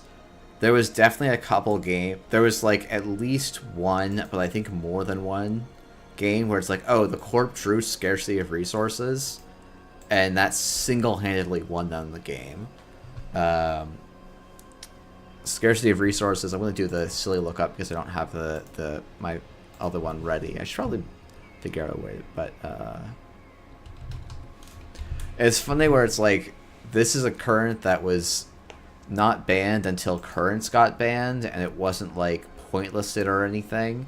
Like, it's just, it was legal, but like, this card genuinely to me was the thing that made people hate currents the most. Like, employee strike sucked, but I feel like, I don't know, I always felt like as the corp, like, okay, it's just going to be part of the meta and I have to have a plan for it. But like, scarcity, the thing was that if you didn't pay influence or your restricted card slot for employee strike as the runner, like, your other current options were so bad.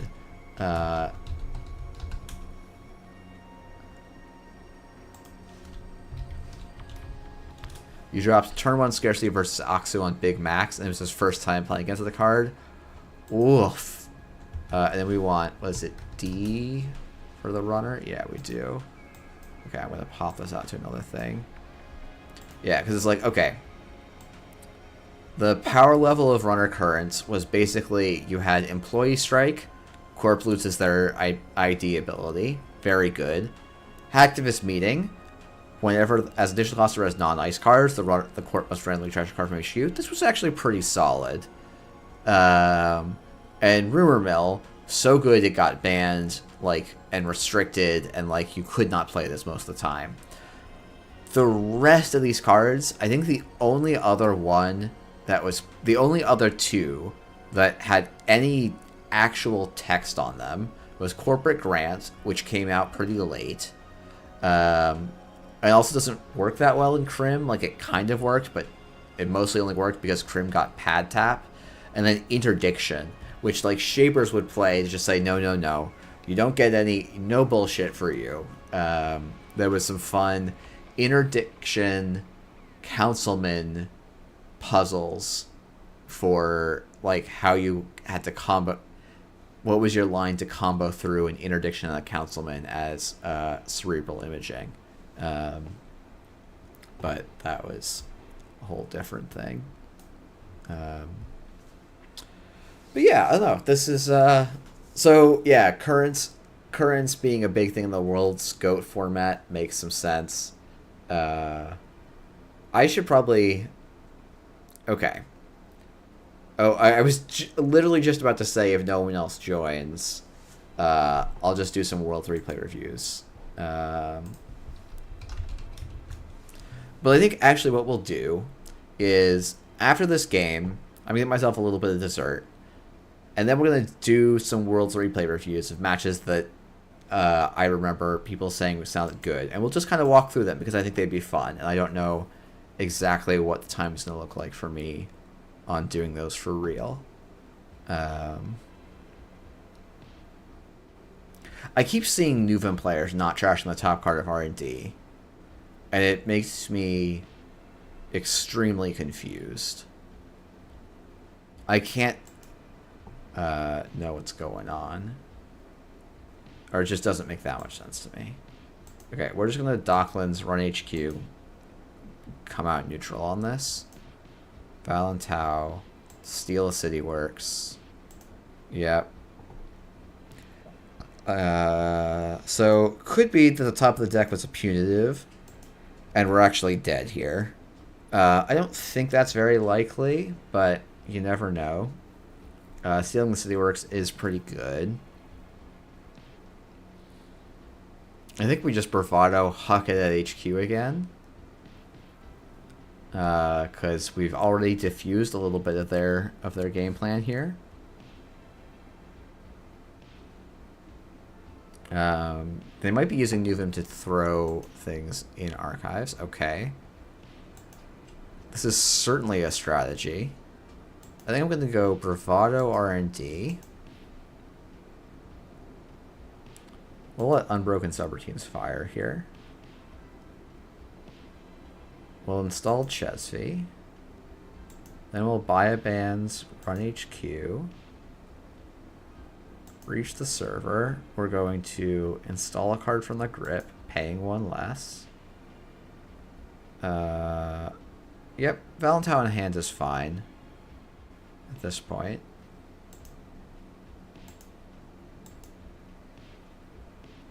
Get a free Carmen, and we'll remove a tag, and we'll see if Valentau will make $1. Yeah, the buy a band's Chesvy interaction is like actually very nice for this deck. It probably would have been nice to get a twinning sequenced in there, but I think that's all right. I think this is probably just like. Okay, so this is. We'll see. That could be Valentau.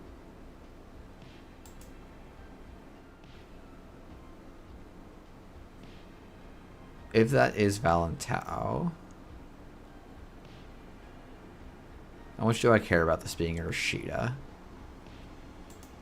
You can run HQ, I think. Like, I can think about the inside job here. Maybe it's correct.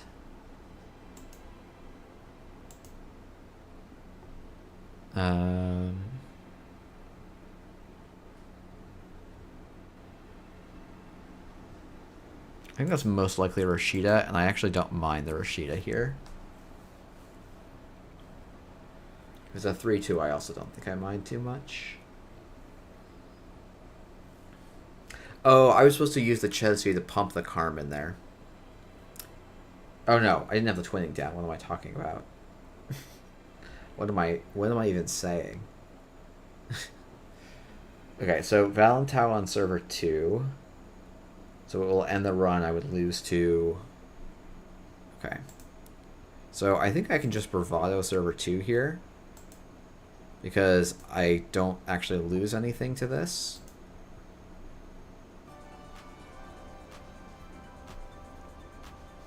Great. Now I can install twinning. Run HQ. Add 3 strength. Reach the server. Do I want to see all of HQ here? Sure, why not? Steal hostile. We'll trash an Angelique, and we'll see a Trebuchet. We'll gain 3 credits. And we'll go. I guess I could have inside jobbed, but don't know what this card in server 2 is yet. I don't feel like I have to inside job it.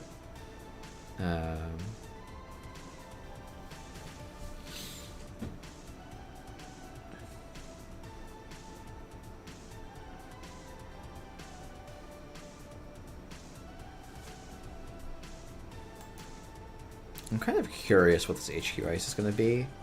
It's probably the Trebuchet, but I think I'm okay accumulating some bad pub here.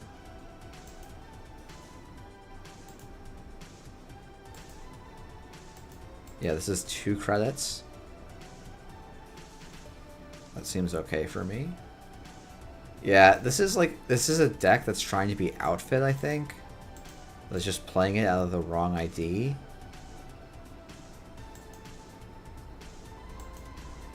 Which I just don't get.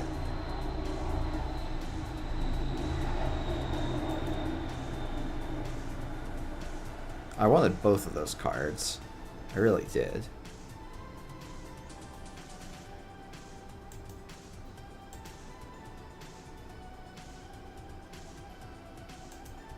I think it's unlikely to succeed, but it's kind of an interesting idea if it does.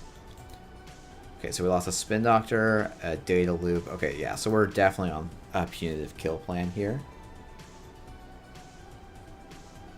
So I can like install the Chesney, and then I run HQ for free, right? Because it's 4 to boost, 2 to break, 4 bad pub. Wait, so I'm actually just getting in without the Chesney for free into HQ. And then at some point I just like boomerang inside job and C3 on R&D. Okay. That seems like an okay win condition. I don't think I actually need a mutual favor right now.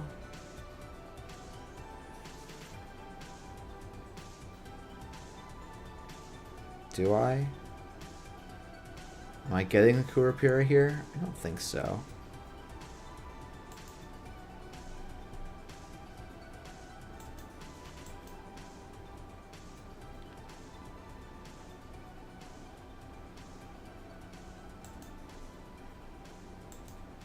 This is a very odd board state.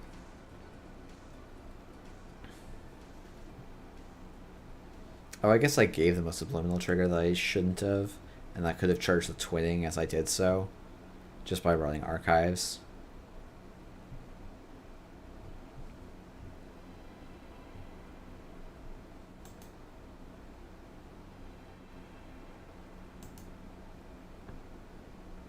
I am extremely confused. I guess my opponent's technically doing the right thing.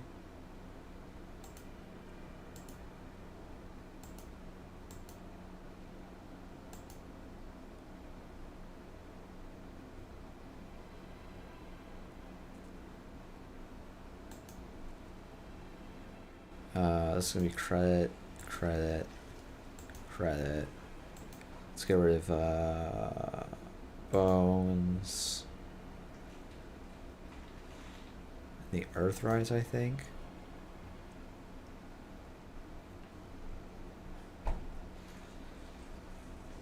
Like, I can boomerang inside job and probably beat this server too when something comes down in it.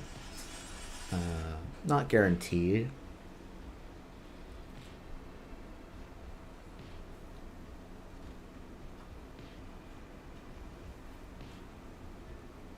Yeah, I definitely can twinning here, Satsuro. I think the other option, though, is I can draw the Wake Implant and just start winning. Like, there's no reason I can't just go for, like, a 6 deep dig on R&D.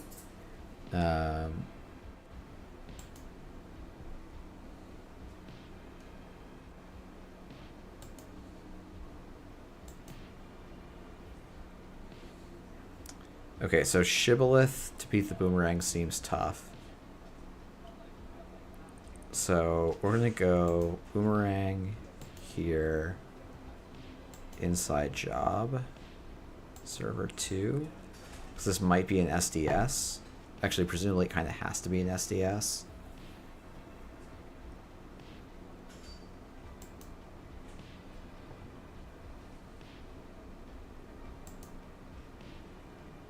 So this is a border control. I'm in a bad spot.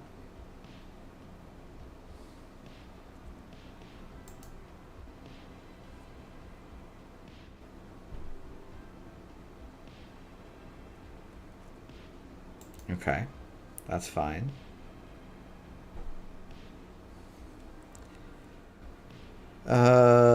Okay, so I might end up overrating this boomerang, and I think that's okay.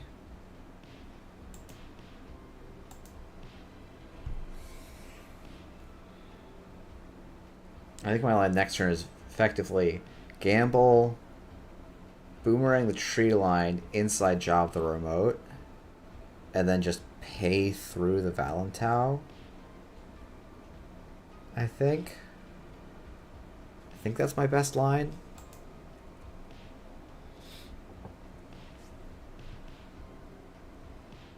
I guess I can see. If this is an SDS, I have to do that line, don't I?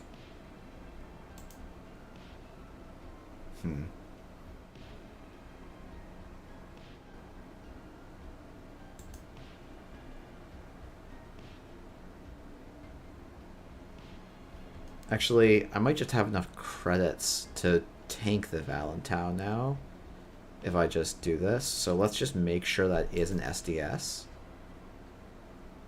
HQ is actually guaranteed cheaper to run, which is very funny. Because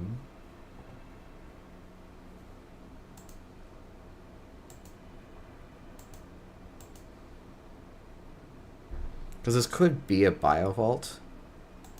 Should be a little bit odd.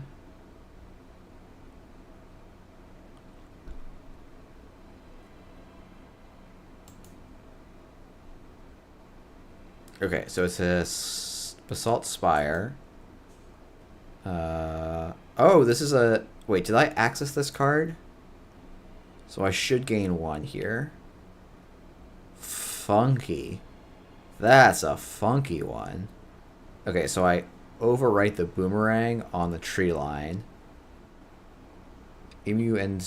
Yeah, this works. Okay, that's very funny.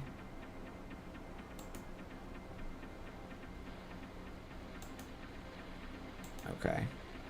We'll probably play... I was going to say, oh, we won't play one more, but this is a weird enough game where I think I might play one more, because this did not feel particularly taxing.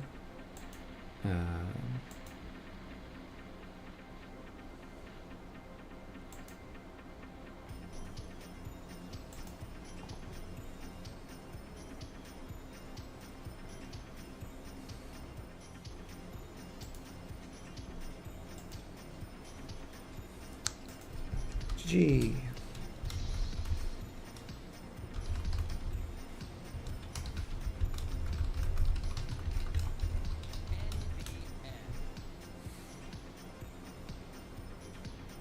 Yeah, if this person was playing Outfit, they'd have, like... How many more credits? I guess, like... Yeah.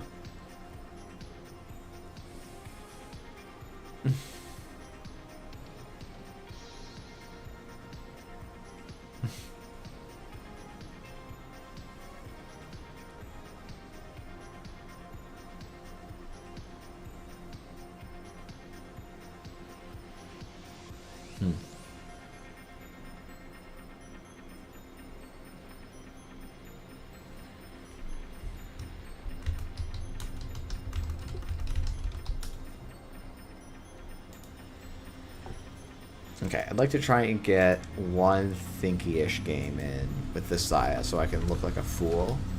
And then we'll do... I'm going to go back through the GOAT threads and see if I can find a matchup that looks good.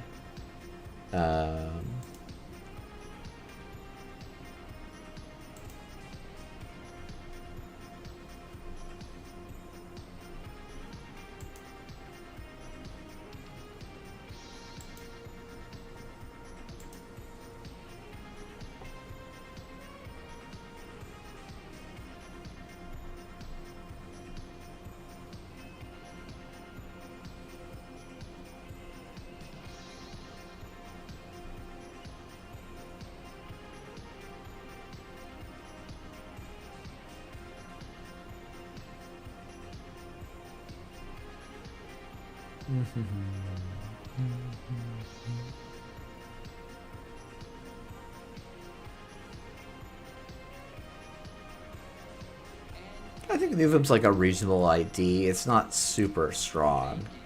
But it's an interesting one.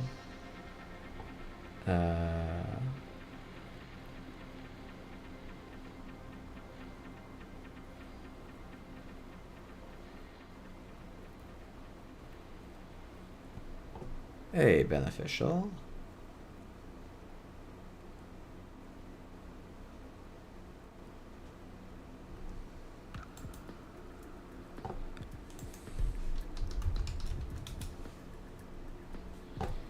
Let's see.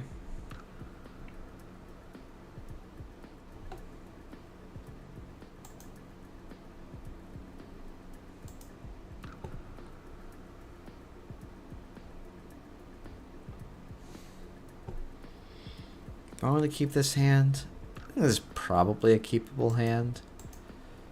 This could be the Asmari list, but Alavar plus.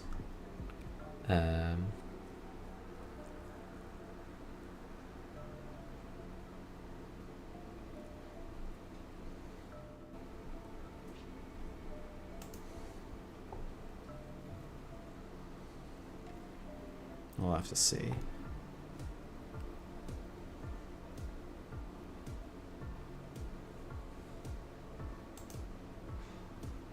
I think we bravado. Actually, let's bravado HQ first here.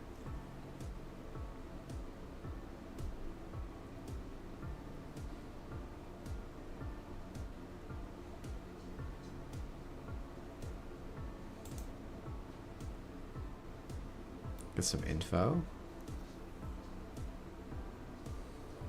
I think this turn ends up being bravado HQ. Oh, that's very good to know.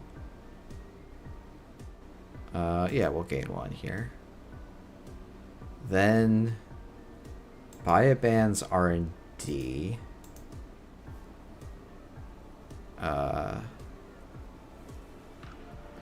This suggests to me that it's going to be assets, which I think we're actually pretty good into. I'm going to draw 2 cards, install a card from the grip, paying 1 less. Spin Doctor can stay. Then we bravado server 1.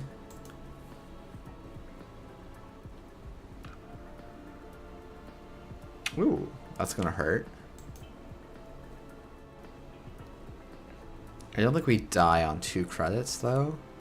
If we just click to draw, I think. If this is a Rashida though, honestly this is okay. Like, I'll take the swing.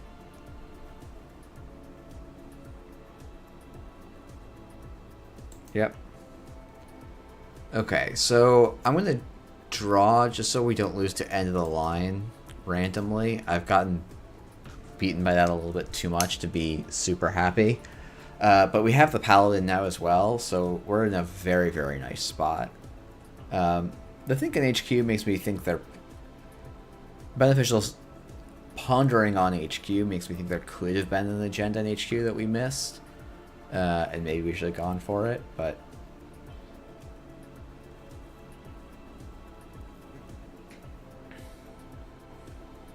draw, run, clear. Oh, the Market Forces top deck. Oh. Well, that's bad. That's pretty bad. That's enough to cost me probably the whole game. They had Market Forces on turn 2. But, you know, we'll make it work somehow.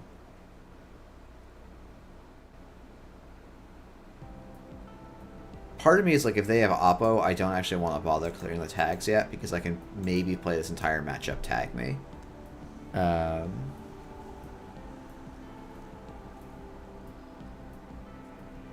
If they don't Oppo me here, I can probably take the time to like set back up.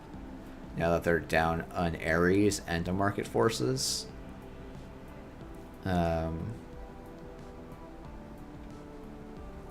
Yeah, that Market Forces was rude. This feels like an Oppo, though. Is that an Amaze, or is this Mwanza? Okay. No Oppo is great.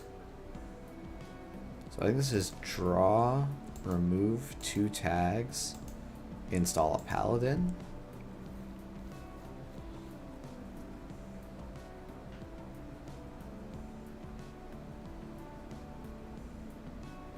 You're scoring an Ares. Alright. That was the whole point, Daria. Okay, so we're gonna credit install, get the Docklands down, run HQ, gain 2 credits. It's probably in a maze, but B1000 and a Rashida. Okay. Let's just keep drawing here. We've got tricks. We've got tricks. Rashida seems pretty likely. I think it might just be Boomerang run HQ though. Anticipating that that is the Rashida in server 1. Probably that's the B1000. Oh. I always want to do this in the opposite order where I choose my target first and then pay the costs, but that's 100% not how it works. Okay, Drafter. It's interesting.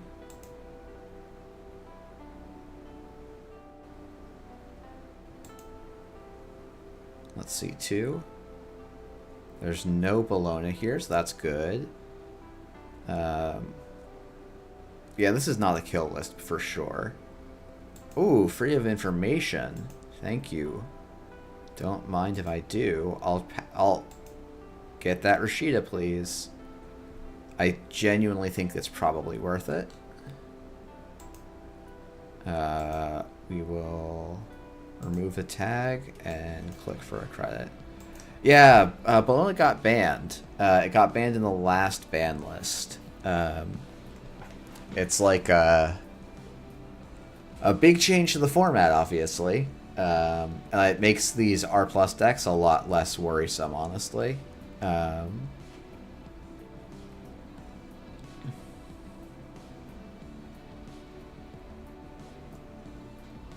Yeah, so over the course of multiple turns, we can turn this Chesvi in mutual favor into actual things. Now, this could just be a Hollow Man trying to psych me out. Forget that AR Enhanced works off of stuff that you just access as well. That's kind of wild.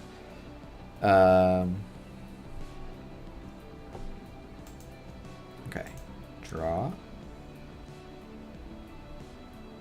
Oof, that's an awkward draw.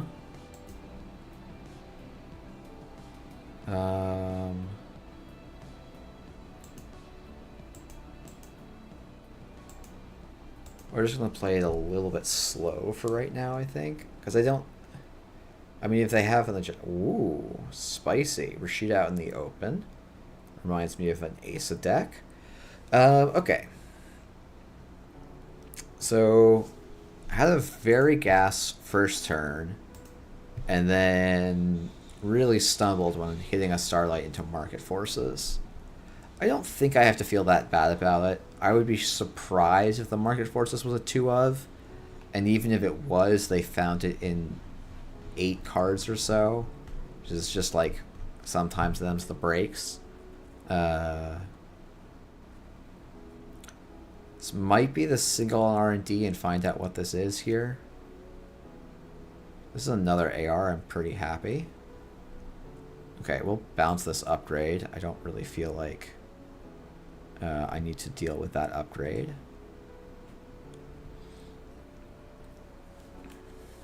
I already have the Carmen, so the mutual favor is actually a little bit low value here. It doesn't... When I get the second Chesvi, I can start running through the HQ for free. I don't quite have the credits right now. Draw, cast is quite good. Let's try and run R&D, see if we can steal. This is like an all HB deck. Wow. Is the class... I think the daily cast is better here. I'm just going to click for a credit. We're at threat 3, so it's... Wait, now I can't remember if I played if it's threat 3 or... I'm assuming it must be, right? That'd be crazy if it was threat 4. Yeah. So Blade is probably going on R&D here.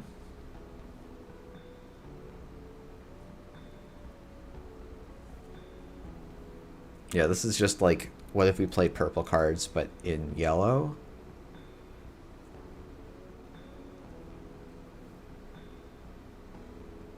I think the answer is mostly we don't do very well.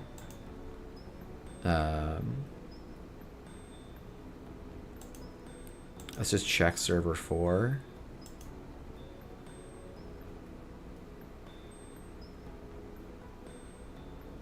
Nico campaign, I think, can stay.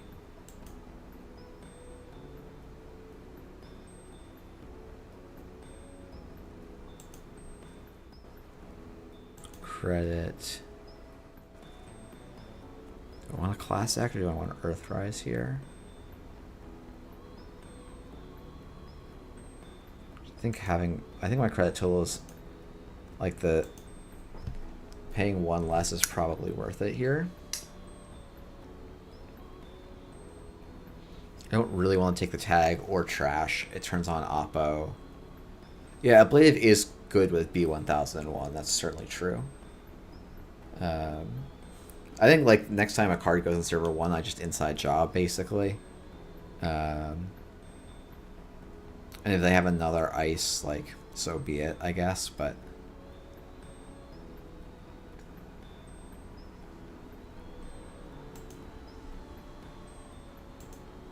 Earthrise.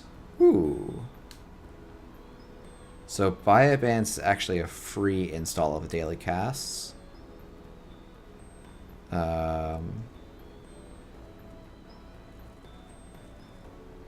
I could also Biobands install the Carmen for free and then go in for 2, which is roughly the same thing, but it does get cards down. I think let's do it this way instead. Oh, sorry. Hold on.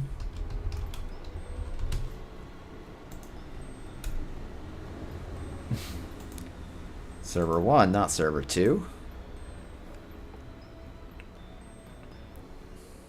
Honestly, this is Rashida. I might let them have it. I think I don't care that much about most of their assets. I mostly just want to steal an agenda here.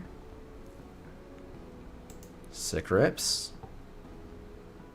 Hermes, you can bounce the Unrest Ablative. Okay. So... Biobands. R&D. Reach the server, draw 2 cards, install a card from the grip, paying less.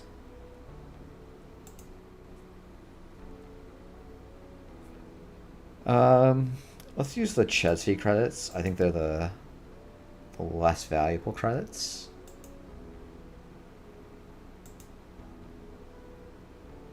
This is an interesting decision. I think it's probably the Biobands that I'm going to be discarding here.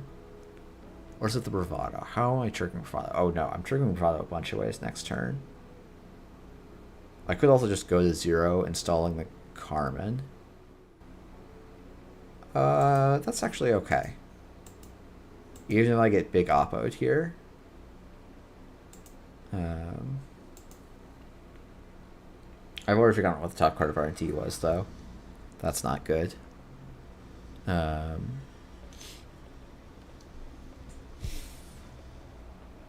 Was it Ablative? I don't think it was.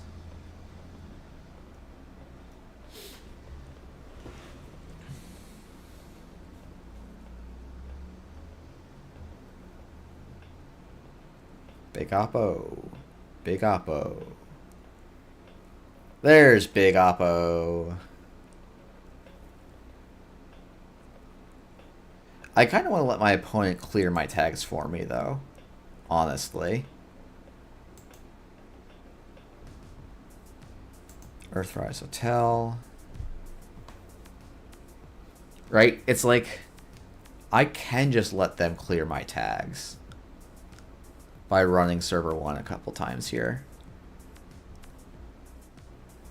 So I go to 3, 2, yeah. Let's probably run HQ first.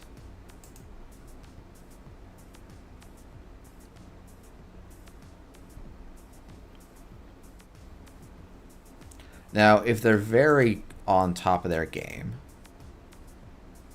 and they don't want me to get any accesses, they can... Well, they would have had to res the B1000 before this window, but let's not worry about it.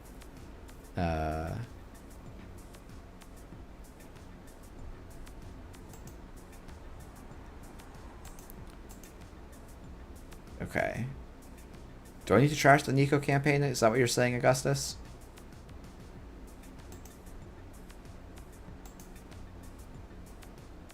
So I could also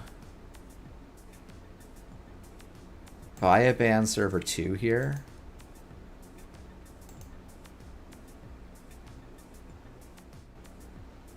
Oh, the Nico was on top. That makes sense. Thank you. We are going to remove a tag and pay 4 less for install costs. Or trash. Yeah. Oh, right. That gives me another tag. That's fine. That's fine. No problems here. No problems. I'm going to pay 6 to go through this Starlight. No, let's not pay 6 to go through this Starlight. Let's pay 2 to go through this Starlight. This is going to be a spin doctor, and they're going to go to market forces. Oh, that's interesting.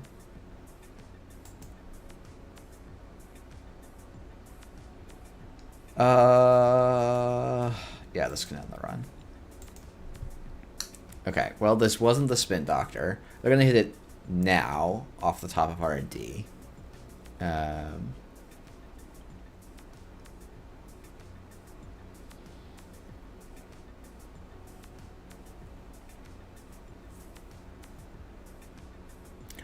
No, Alvin, they could not have res the B1001 to deny buy-up bans because B1001 says other server. Or you can't use stability during run on this server is the most important thing, is that it actually says. So I was completely fine on that buy-up bans. But that is an easy line of text to miss on B1001, for sure. So I could, like, clear 2 tags here and just go back in.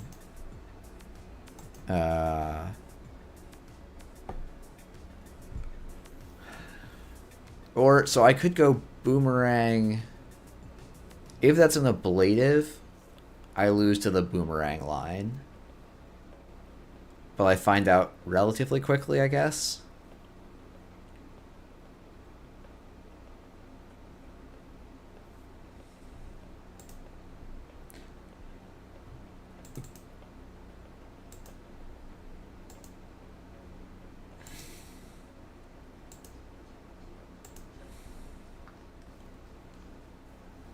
Okay, so if they get the B1001 here,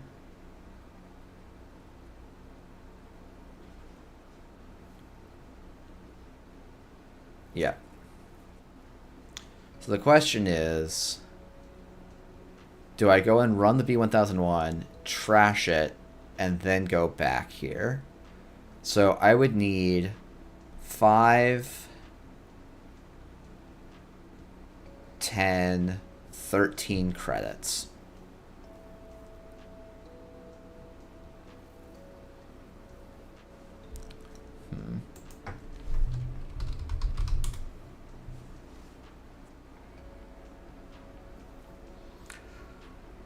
So I'm credit perfect to stop the run here, trash the B1000, spend 5 taking 2 more tags on Starlit, and having taken the 1 off of the B1001.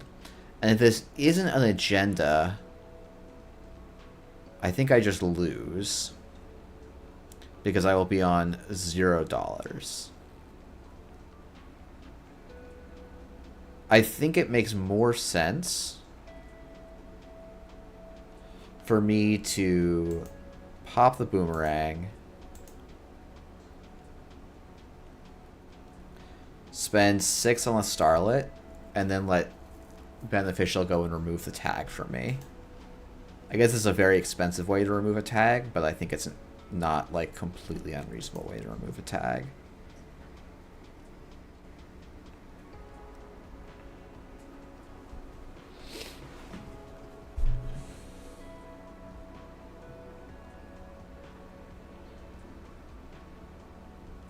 Oh, now I'm spending, yeah, I'm spending 6, yeah. Yeah, this is not a great line. When Beneficial's only at... I mean, like, yeah, I think I was supposed to just let the ablative bounce me, and then, like, run R&D or run HQ.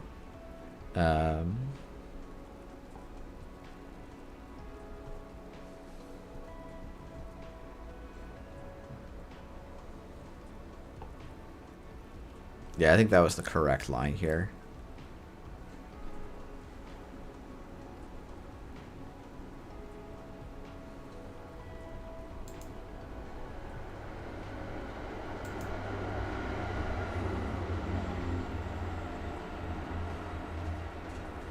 So I don't really want to run R&D here either, I think. But we'll see.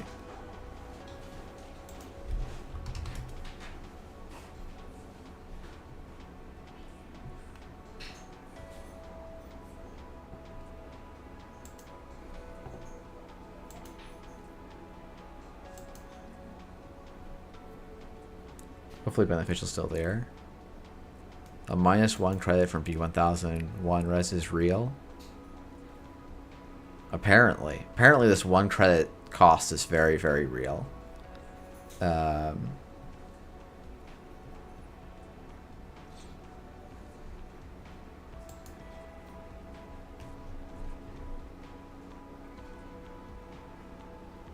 Oh, that's fun. But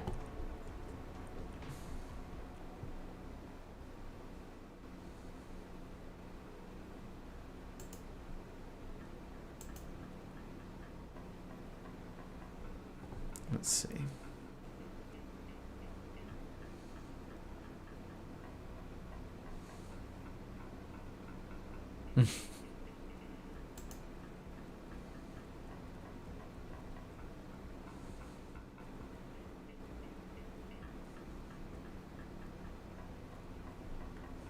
No.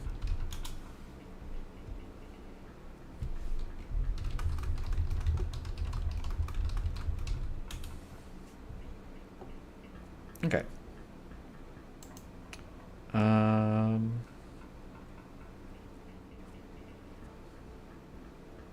So this is actually credit neutral. Just run HQ here.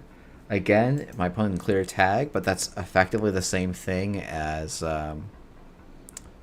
clicking to clear a tag, so I don't mind it too much.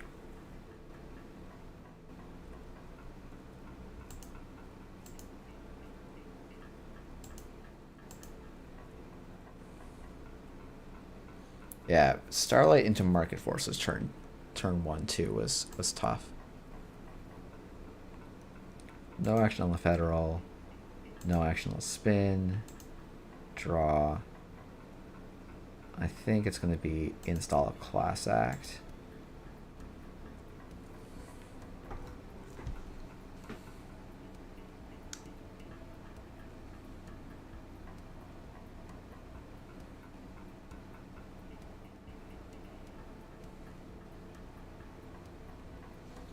All right.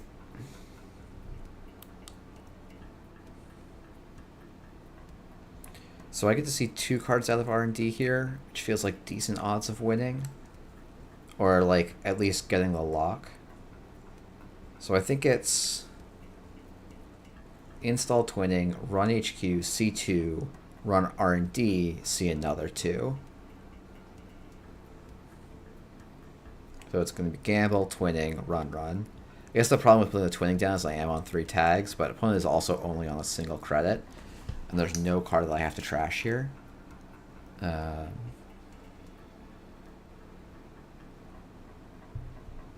the HQ run is free. So I'm going to be at 6 credits when I go into R&D, which doesn't actually matter because, again, Bologna is gone, but nope, they cannot B1000 me after I commit to the twinning token use. B1000 is a paid ability window. Twinning happens when you breach, so that's after the last paid ability window. This was actually one of the things that, like, NSG tried to do a good job of clearing up. Which is quite nice. Done. They can do, like, some other... Like, they can just deny me the accesses, but doing so clears my tags, which is actively bad for them. Their win condition right now, I think, is freedom of information. So... Like, stopping you from getting this central access wouldn't be the worst, but... Yeah. So now I just run R&D. And it's up to them to decide if they want to.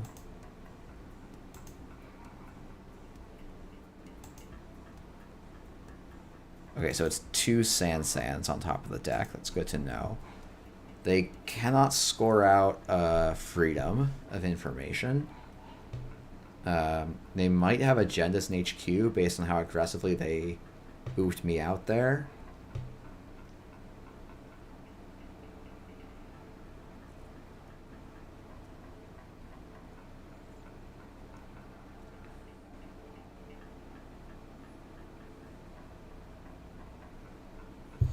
Okay. So if I trash B1000, install Boomerang. Okay, Boomerang is free.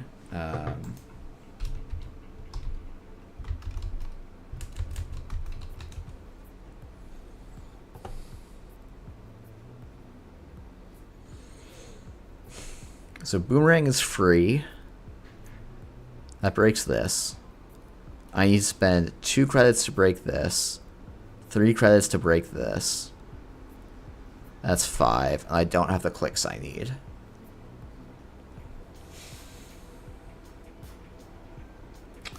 I could... No, I'm still short with the Kurapira line. That's probably the federal fundraising. Wait, what are they actually threatening to score on 2 credits here?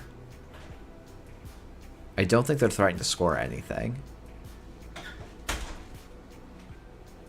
If I just clear tags. So what I'm going to do is I'm going to run R&D.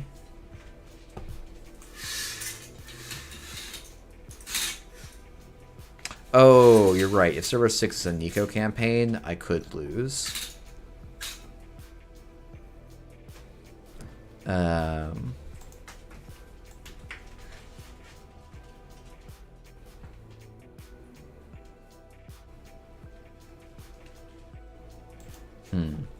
Yeah, that being a Nico is tough.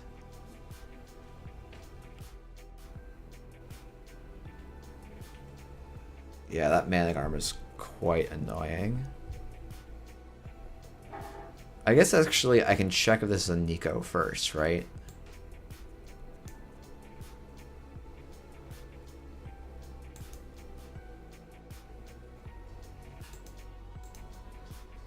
Oh wait, actually, undo click. We have to do this in the other order.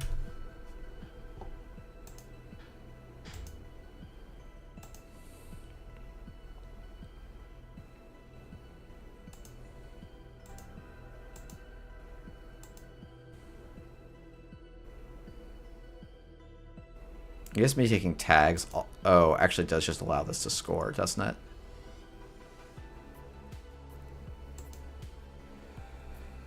Oh, that was a whoops.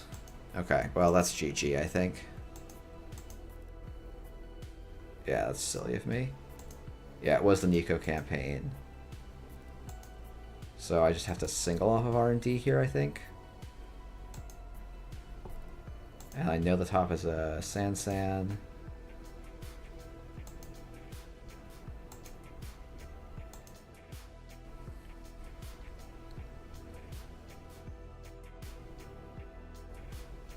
Wow, we missed it. Jesus. That is fucking unlucky.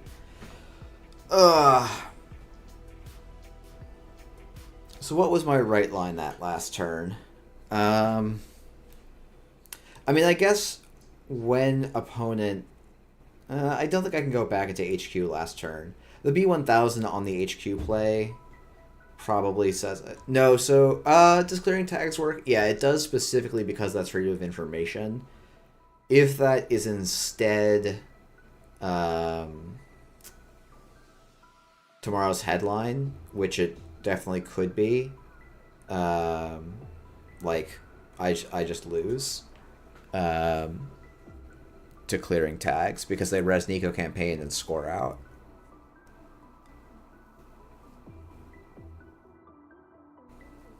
Yeah, that's an interesting one. I wonder if I was supposed to just, like... It's funny how much, like, the Managarm actually just won the game. And I had the opportunity to trash it, and I didn't.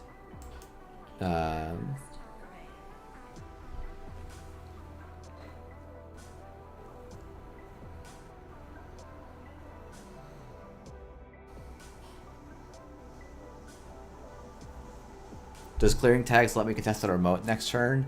Yes, because... the remote ends up... I can just run the remote turn or click 1, and that's how I beat the Managarm.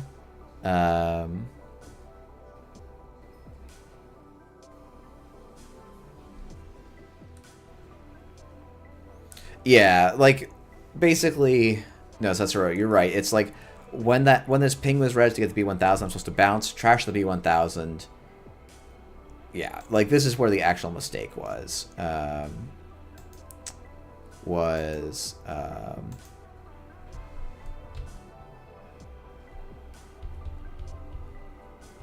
This is a... Wait, was this their keep? This is a shitty hand. Holy mackerel. Hey, Ben, good game. Yeah, wow, this is wild start. What was this upgrade? It was a Managarm on R&D. Okay.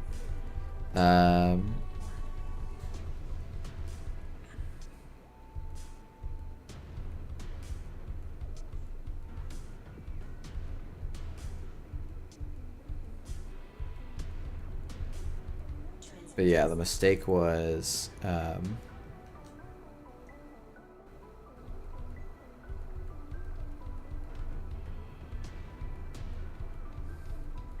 Did it? We'll go forward a bit here first.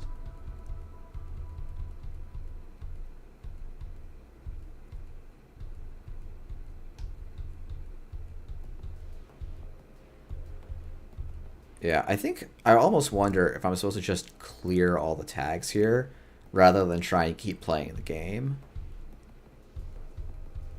Like, this was reasonably free. Trash, clear, tag, but the thing I miscounted was that actually gave me a tag. Yeah, so it's funny. If I actually just go and trash the Managarm here, I think the game is probably over. So this is the first opportunity I have to do that. Because what am I actually afraid of here? It has to be draw Spin Doctor into both Freedom of Informations.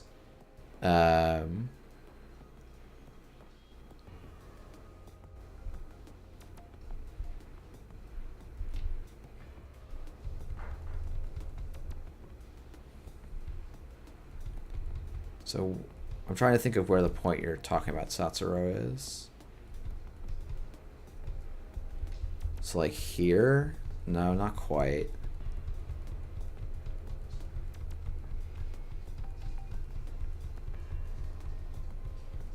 There's this turn after the Oppo. Yeah, okay, so yeah, no, it's still that ablative turn, yeah. This is the turn where it's like, okay, I make a mistake, right? So what I should do... Was this actually... Yeah, this was actually the winning agenda, right? And so I can probably just call my shot. This is the... Like... I have a bunch of options here, right? It's 5-3, so probably the correct line is just going and clearing the B1001. and then like clearing out tags. The problem is I will end at 3 tags. I don't think resetting here makes sense. Because if this is any ice other than ablative, and we know I thought the ablative was an R&D. Ben did a good job of putting it somewhere, putting a different ice there, right? But if this is like, you know, they have a finite amount of influence to spend. We've seen, you know, 5, 6, 7, 8, 9 of it, right? This has to be exactly ablative for this to go, you know, poorly for me. It is exactly ablative, and then I take a bad line into the ablative, which is costing me a lot, but also had chances to access there. Right, it's also like, this is a weird one where I'm like looking at my opponent's hand, and I'm, ooh.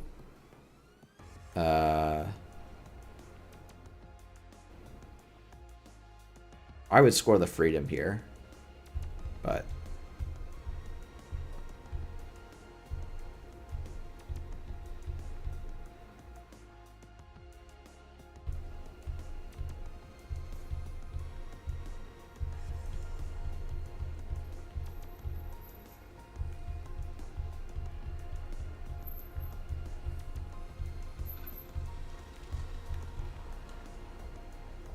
yeah, so I access 19 unique cards. Probably at slightly better odds to win this than lose, but and I'm assuming there's no agendas in archives here. Yeah. I mean, no, I think you can make this play if it's not ablative because I only have Carmen out, right? Yeah, the Bones install is purely because I have to assume the game is going to go an extra turn.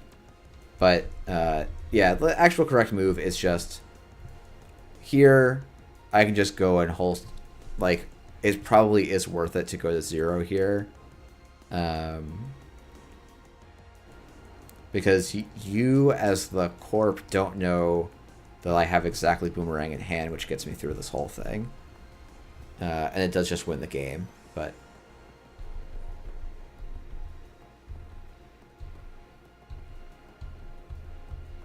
Because yeah, I played the line to get in, and then I didn't actually follow through on the line, so gotta commit. Yeah.